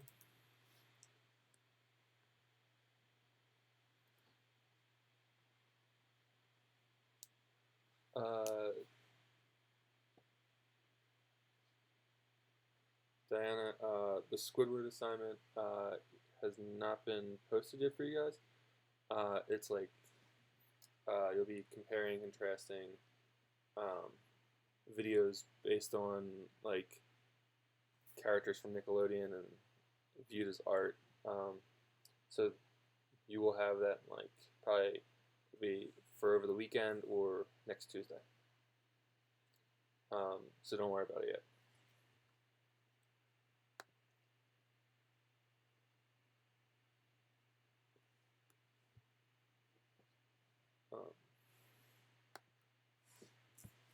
So we can go with the scarf here, and we can give it a gradient as well.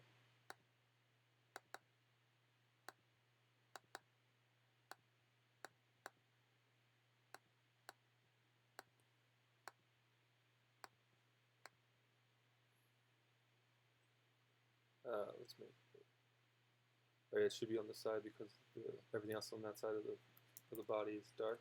Like this side's dark, dark, dark.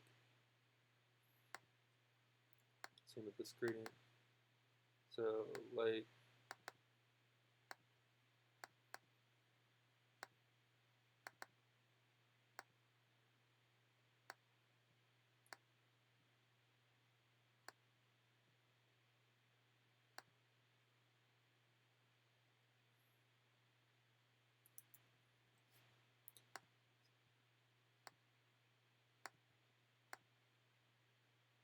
So you're just going to use similar gradients, just because it's pretty straightforward. Yeah.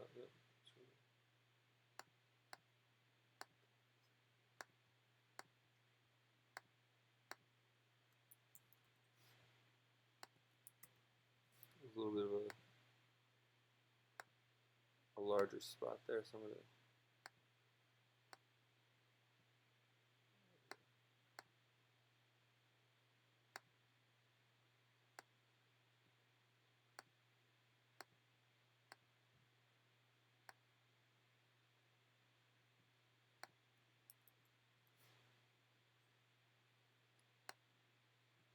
So you can start to add some more details. These are like sort of, just going to make them myself.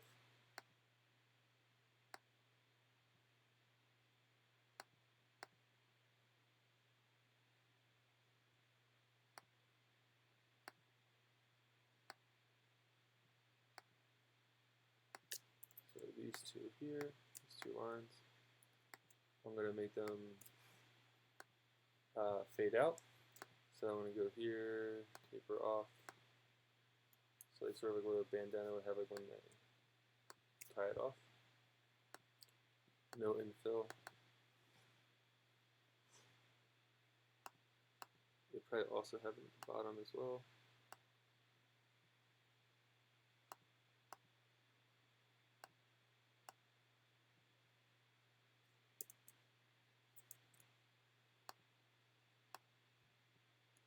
Oops.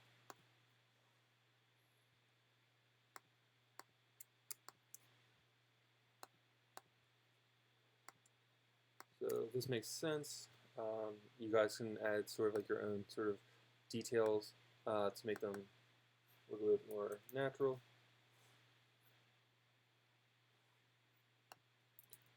I would add one here just to make it look like the neck is like actually inside this bandana.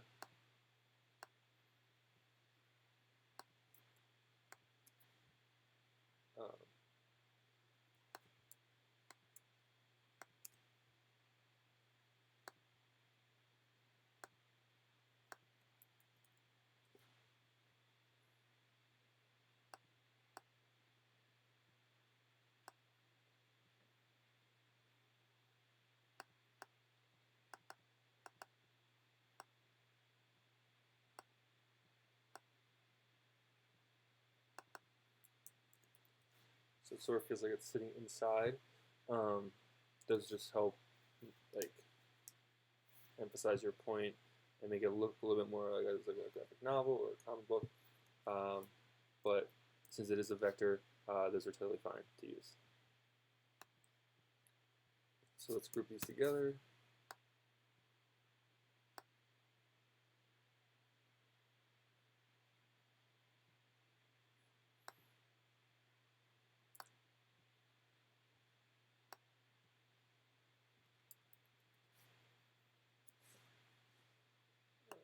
Let's group all this material.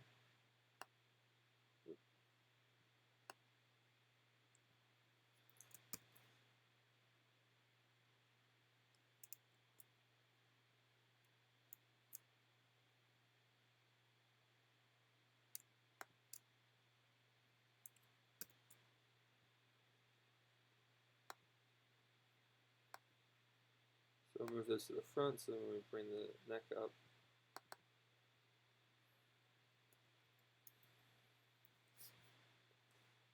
starting to come together.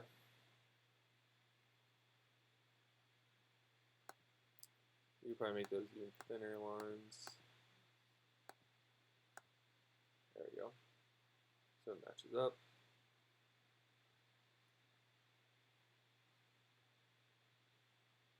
Yeah, if you have any other questions, feel free to write them in the chat, and I can try to answer them.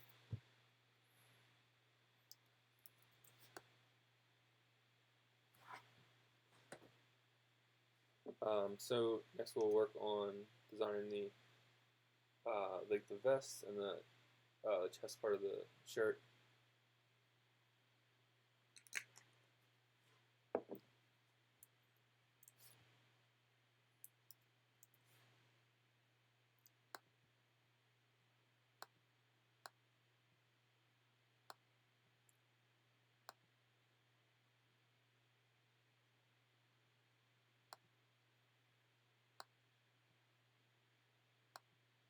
So I'm going to draw right through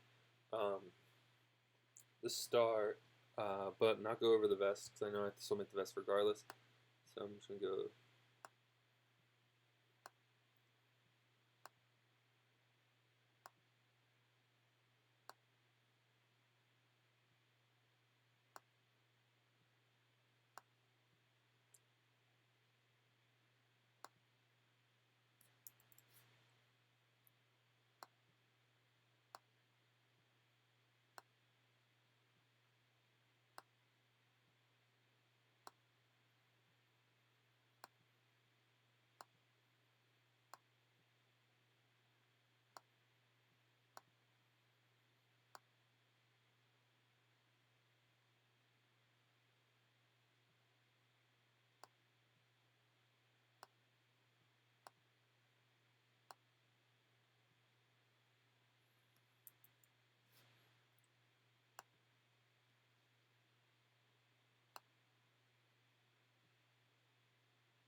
So just to give you a heads up, there's about 45 minutes left or so um, for today.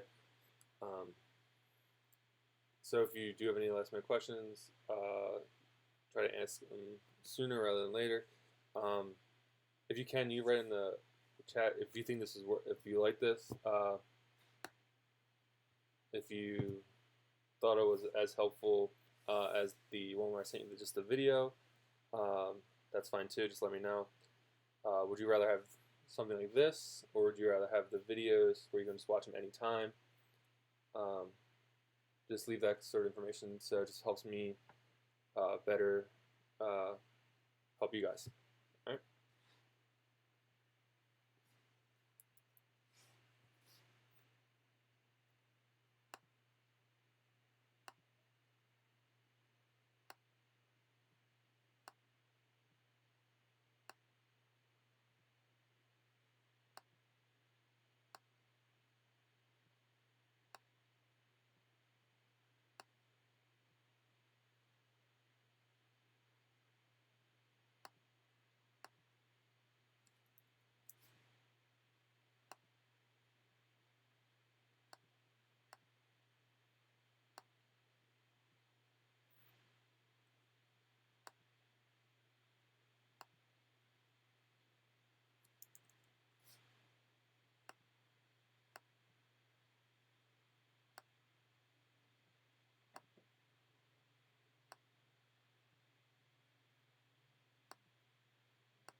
All right. Thank you, Fran.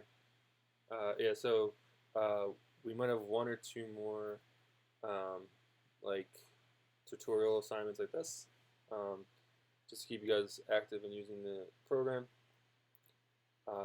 So I'll keep that in mind, and I'll try to do something along these lines. Do you think this is easier doing it during your class time, or would you rather have it like on the weekend?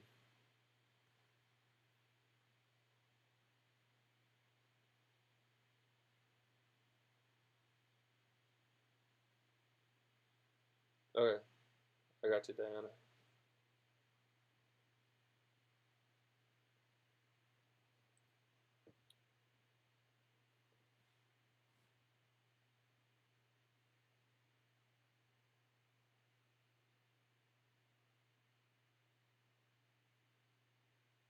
So right now I made the two vest designs.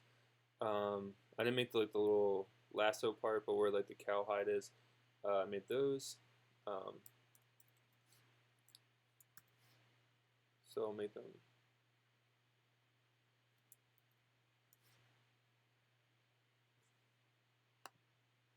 Now I'm gonna make the part that would have like the like the exterior like design, whatever that might be. I forget.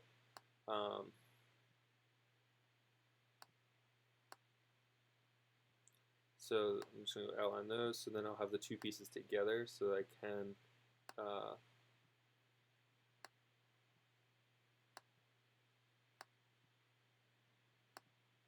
make one piece, make it a little bit easier.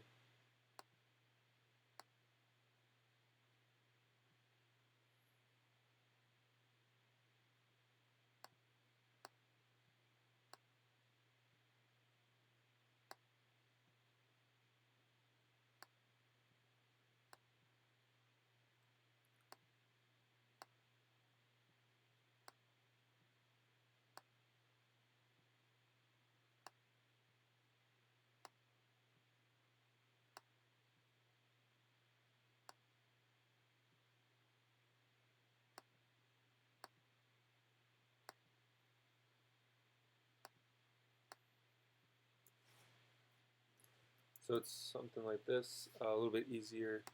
I have to go back and edit some stuff, but overall, this is sort of the design for the two vests.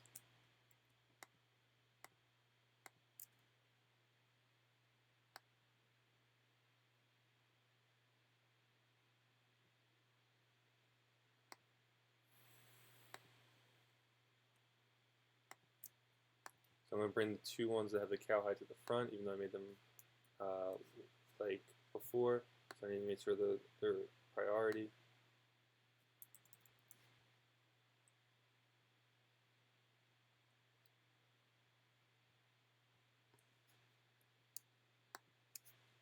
So I'll make these like a grayish color. And then the inside will be a whitish color for the cowhide to start.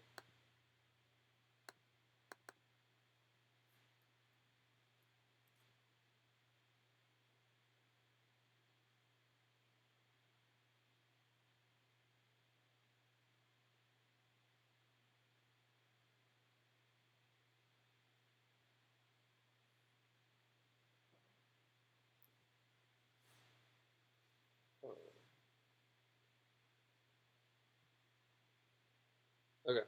I could probably do the class times. These sort of work a little bit easier. But thank you for responding. It makes it a little bit easier to get an idea from you guys. So this there's a gap between the hand and the vest here. So I'm going to try to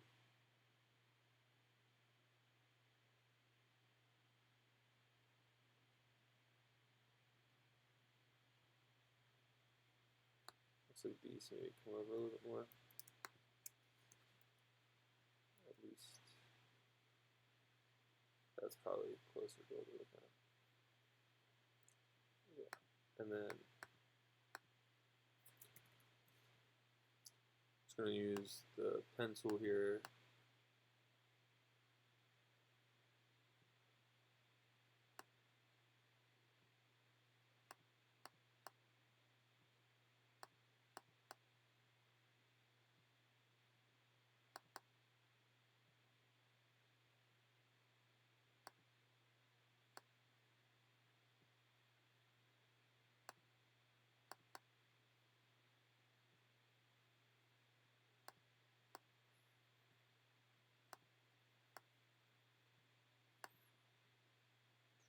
So I extended it a little bit longer. So I'm going to make another one of these stripes here, just so it doesn't look strange.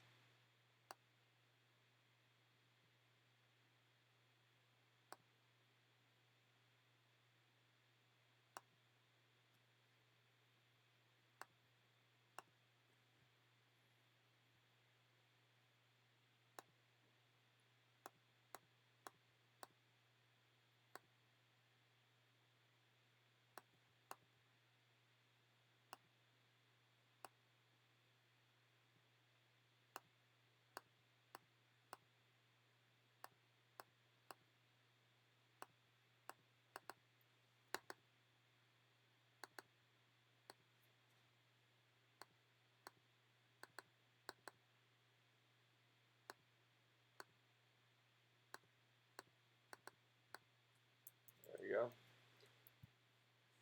Now it's starting to feel like a whole person.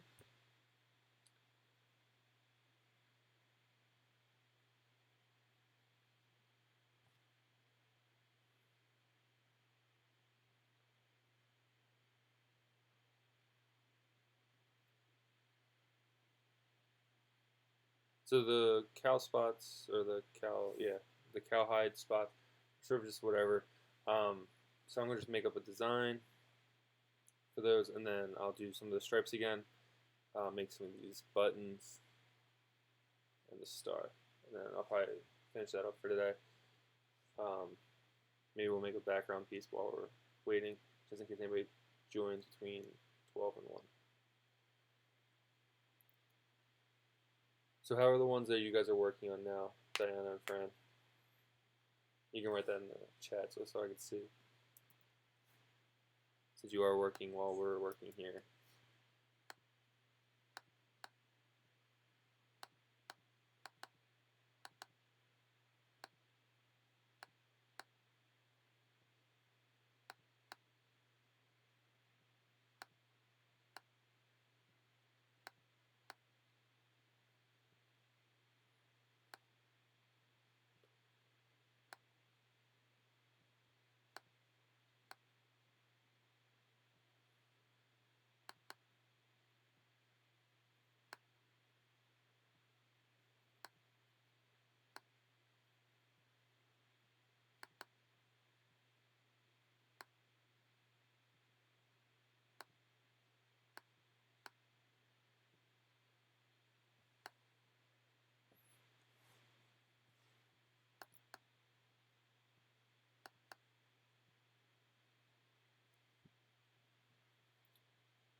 So what are your technical difficulties?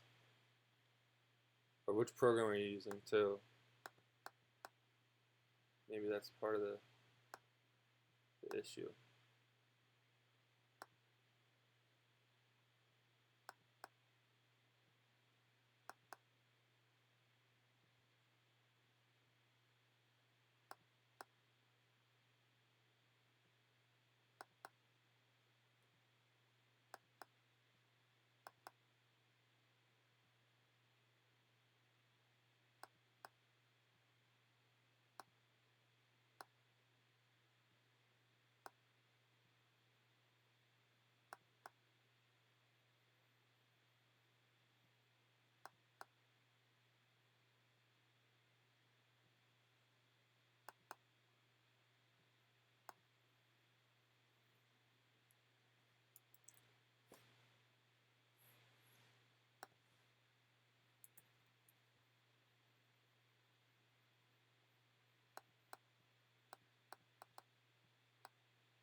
Um,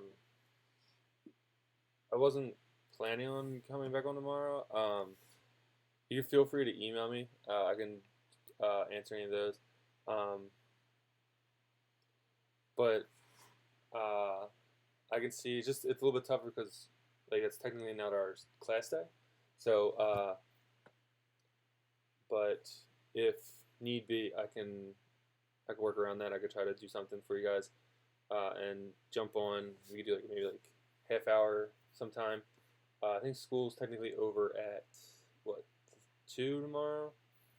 Or friend, I know you have your. I don't know that'd be the free 8th.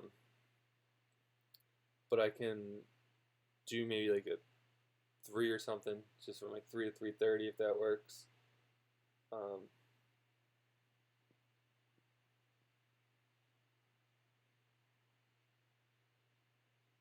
Um, but I think the if you do the 7-day trial, I don't know if it won't bill you, but what you can do is just like cancel it as soon as it starts, or just wait till 6 days in and then cancel it on the before the 7th. Um, what other things you can do is there is other programs. It doesn't have to be Illustrator. Um, there's a couple ones I sent in the Google Classroom. Which will help you. One's really extensive. You can download it, and the other one is just like you do it through their web page. So the ones that you download are a little bit more intensive, like sort of like Illustrator would be or Photoshop, um, because they're not limited to like what they can do on just like connecting to the internet. So if that is a better option for you, those are all free, and you can download them and delete them as you wish. I think the Illustrator one I sent out at the beginning of April maybe, and the Photoshop one I sent in the beginning or the very end of March. So if you're looking for them.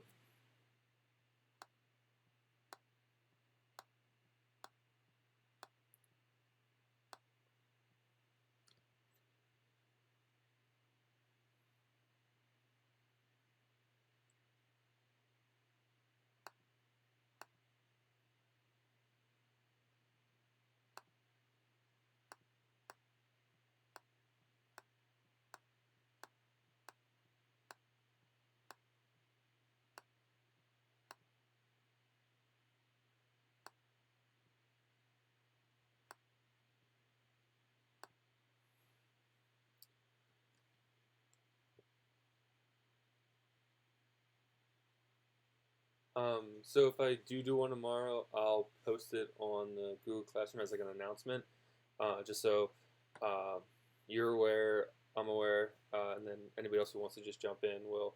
I'll try to do it like with as much time ahead of time as possible. So I'll probably post it either in the morning, if any last minute uh, questions you might have, or following along before it's due Thursday night.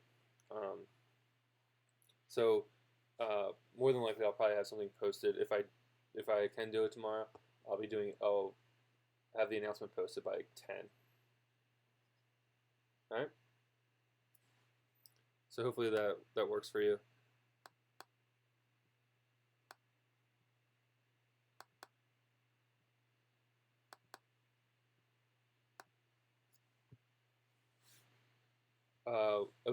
How about the other assignments that we've been working on for class? Any preferences on ones that you liked or you didn't like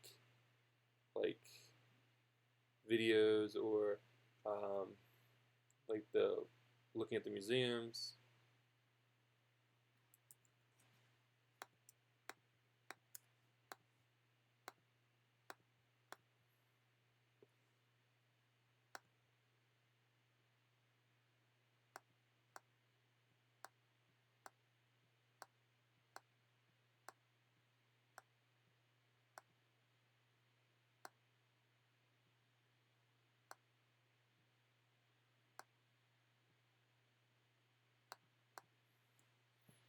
So it sort of like that. His vest. But again, it's going to take some time to come back and work on the details to make it feel a little bit more natural. There'll probably be a gradient from this side to here. And if you had time, like the vest is sitting on top of the shirt, so technically there'd be like a gradient that would be like down here, hanging over uh, the shirt. That would be helpful. Make it look a little bit more realistic even.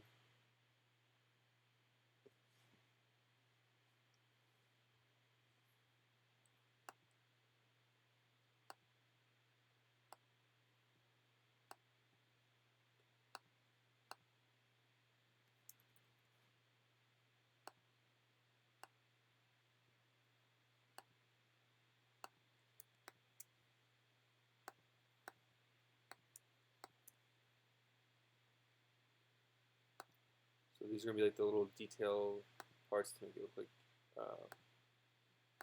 the collar like overhanging.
So, friend, did you turn in the interview assignment?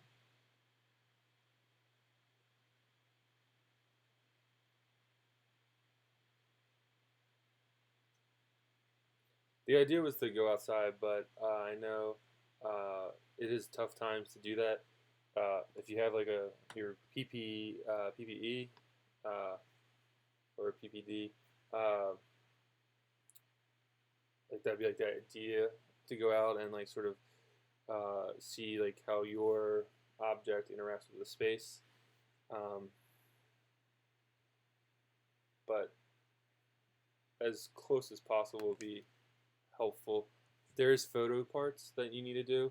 Uh, so the photos would probably be outside, but maybe like that's even if you can't go around your block, maybe go like if you have a yard or if you can't do that, maybe even just through your house if you can't go outside.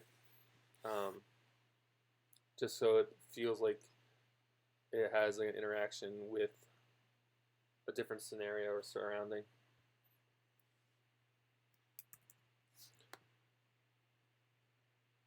So it's sort of coming together here. The design.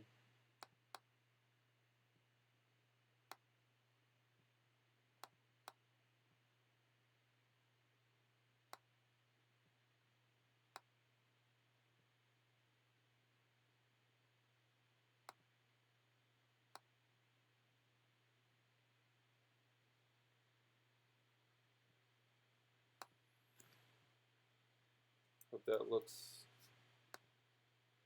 alright.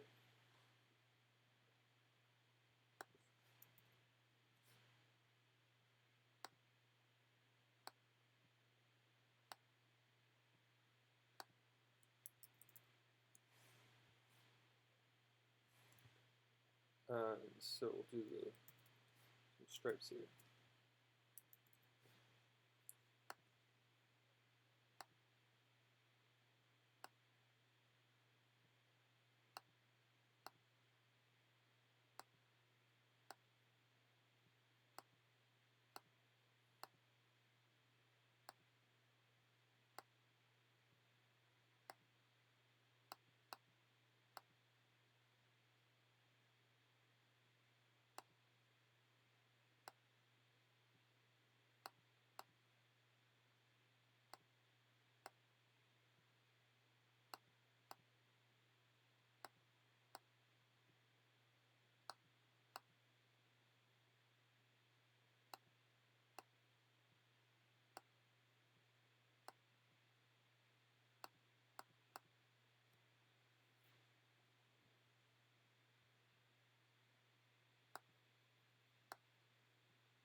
So I'm going to draw this line straight through the button here, just in case I need to move the button for some reason. I'm not sure.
It's going okay. Trying something like this is interesting. Never did this before, so and yeah, hopefully this isn't. I want you guys to still use the programs and do stuff while also not going crazy with it, since I know art class is a very demo heavy uh, class where you have to, like, you see me work on it, or I'm physically there working with you while you guys do it. So I also want to keep that in mind. So I thought this was uh, something interesting that you might be inclined to work on while also keeping you guys sort of active in the program. So I'm happy that that works for you.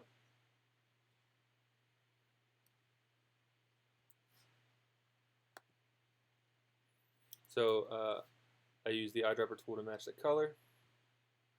So it's this, but I want them to be the fade in and out ones like I have for the others. I'm going to group these together and move them. Might make them slightly thinner depending on how they line up, but not too bad. Some of these can be a little bit longer.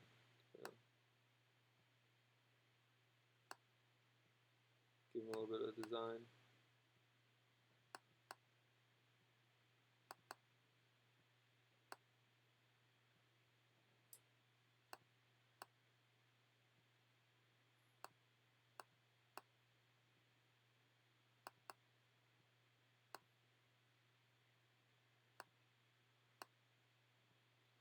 Try not to have them hang over onto the other designs.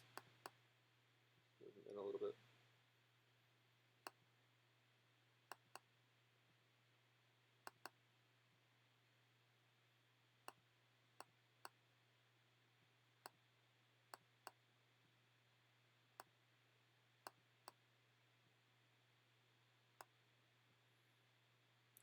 Did you guys watch the first video I posted?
So not too bad.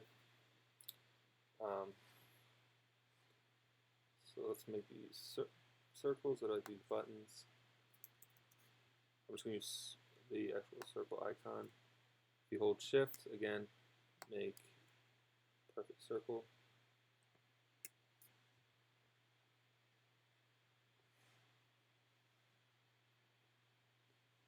Okay. Thanks, Fran. It helps to get an idea.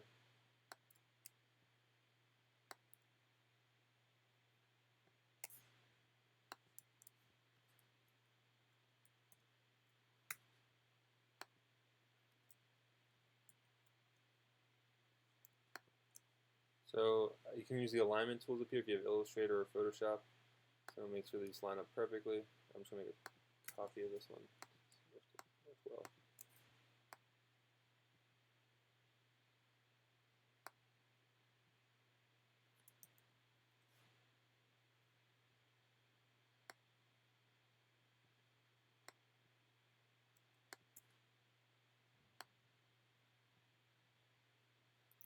So it looks like it's silver and white.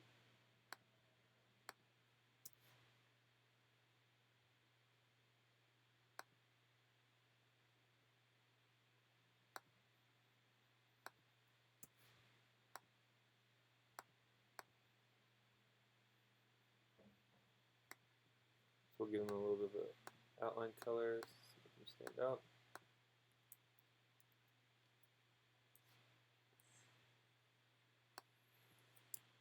Copy paste, do 2.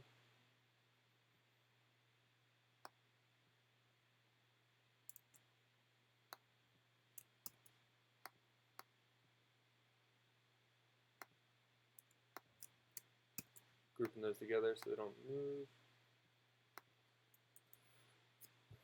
Something like that.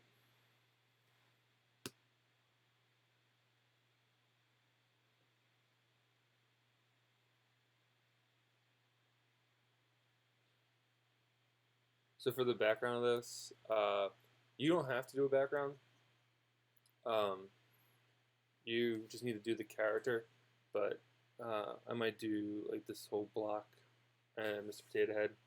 I'm not sure. So yeah, for yours you don't have to. The graphic design 2 students have to do the character and a background, so you don't have to worry about that. So no need to get stuck on that part.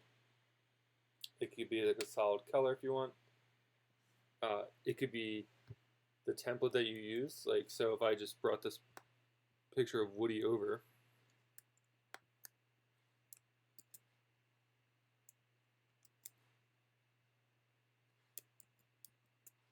so here's a copy. I'm going to group them together. So so you could essentially just do this and put your character over top of the coloring page, which would be interesting because it's this like 3D object in a flat two-dimensional design with black and white drawing. That's a possibility. You could be a solid color behind it. It's up to you.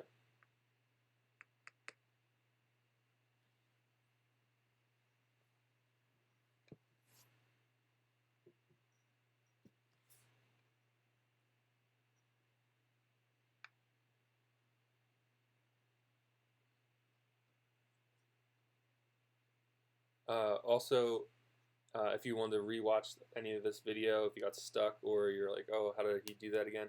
I will post this on the YouTube channel, so you can rewatch it again.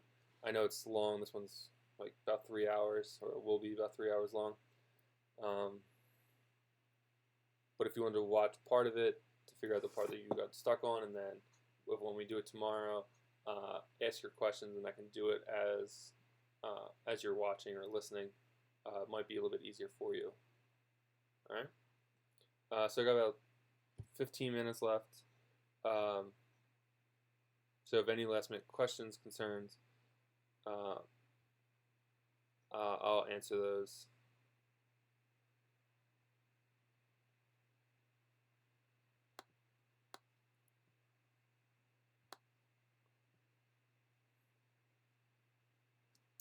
Now let's work on the star here.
So I'll do a gradient on the star here.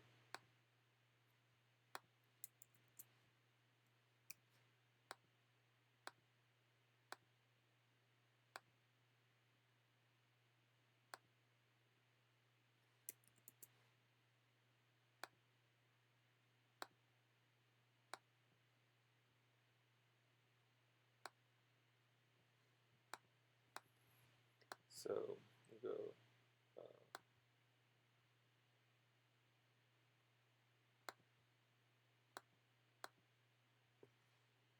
star light.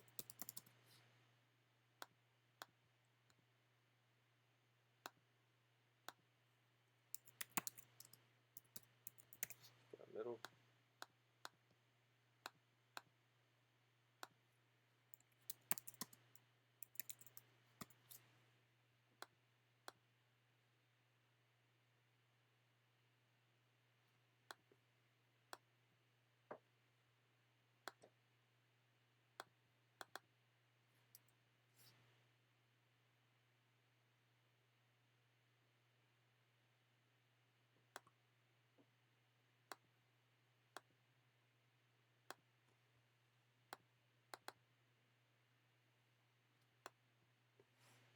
So I'm going to give these a gradient just so they stand out.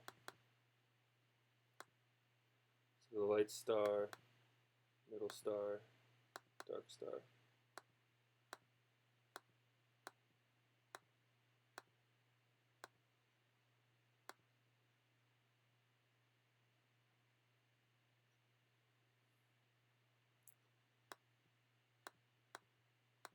I'm going to try to give this middle piece an effect, just so it looks like it's a little smudged or something.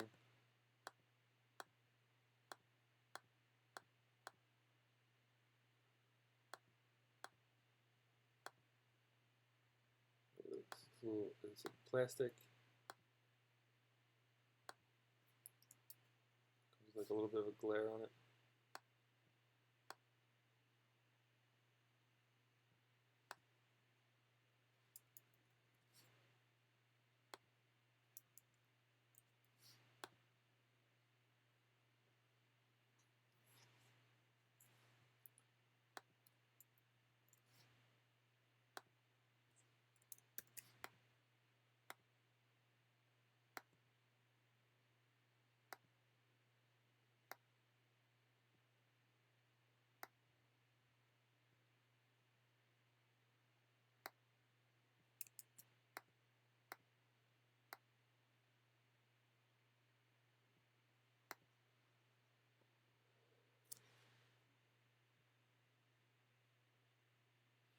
There doesn't have to be a gradient on everything, but things that like look 3D typically have a gradient.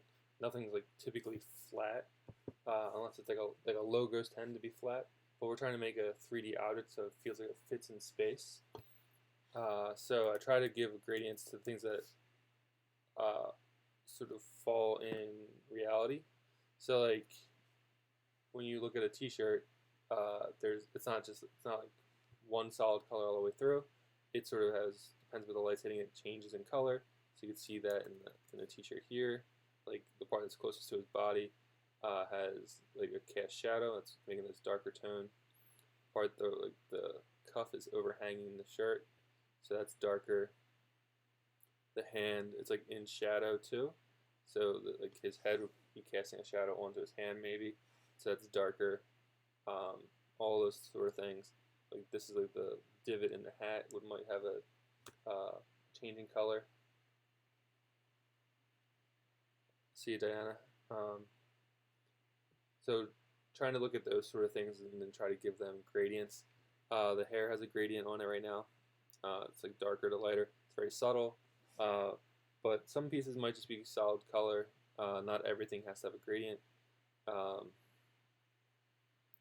like looking at this, probably the eyes might not. Maybe they would. Like you want it to sort of look like a piece of plastic, like something like this. So you're trying to take the coloring page and you're trying to make it look like the photo that you grabbed from the internet of your character. So essentially, when I make the Mr. Potato Head, I'm going to try to get as close as possible to looking like this. Um, hopefully that makes sense. Um, that's just the way you try to want to make it look realistic. If it was just like a brown like oval, it wouldn't, like solid brown oval, it wouldn't look like a 3D object. It would just be very flat.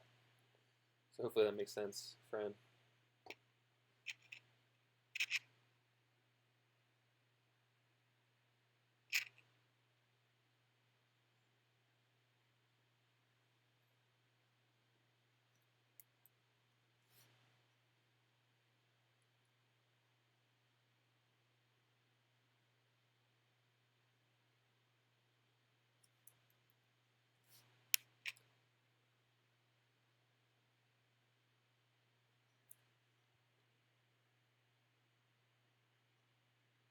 Do you have any more questions? If not, I think we can wrap it up here. It's like 5 minutes left.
All right. See ya. Have a good day.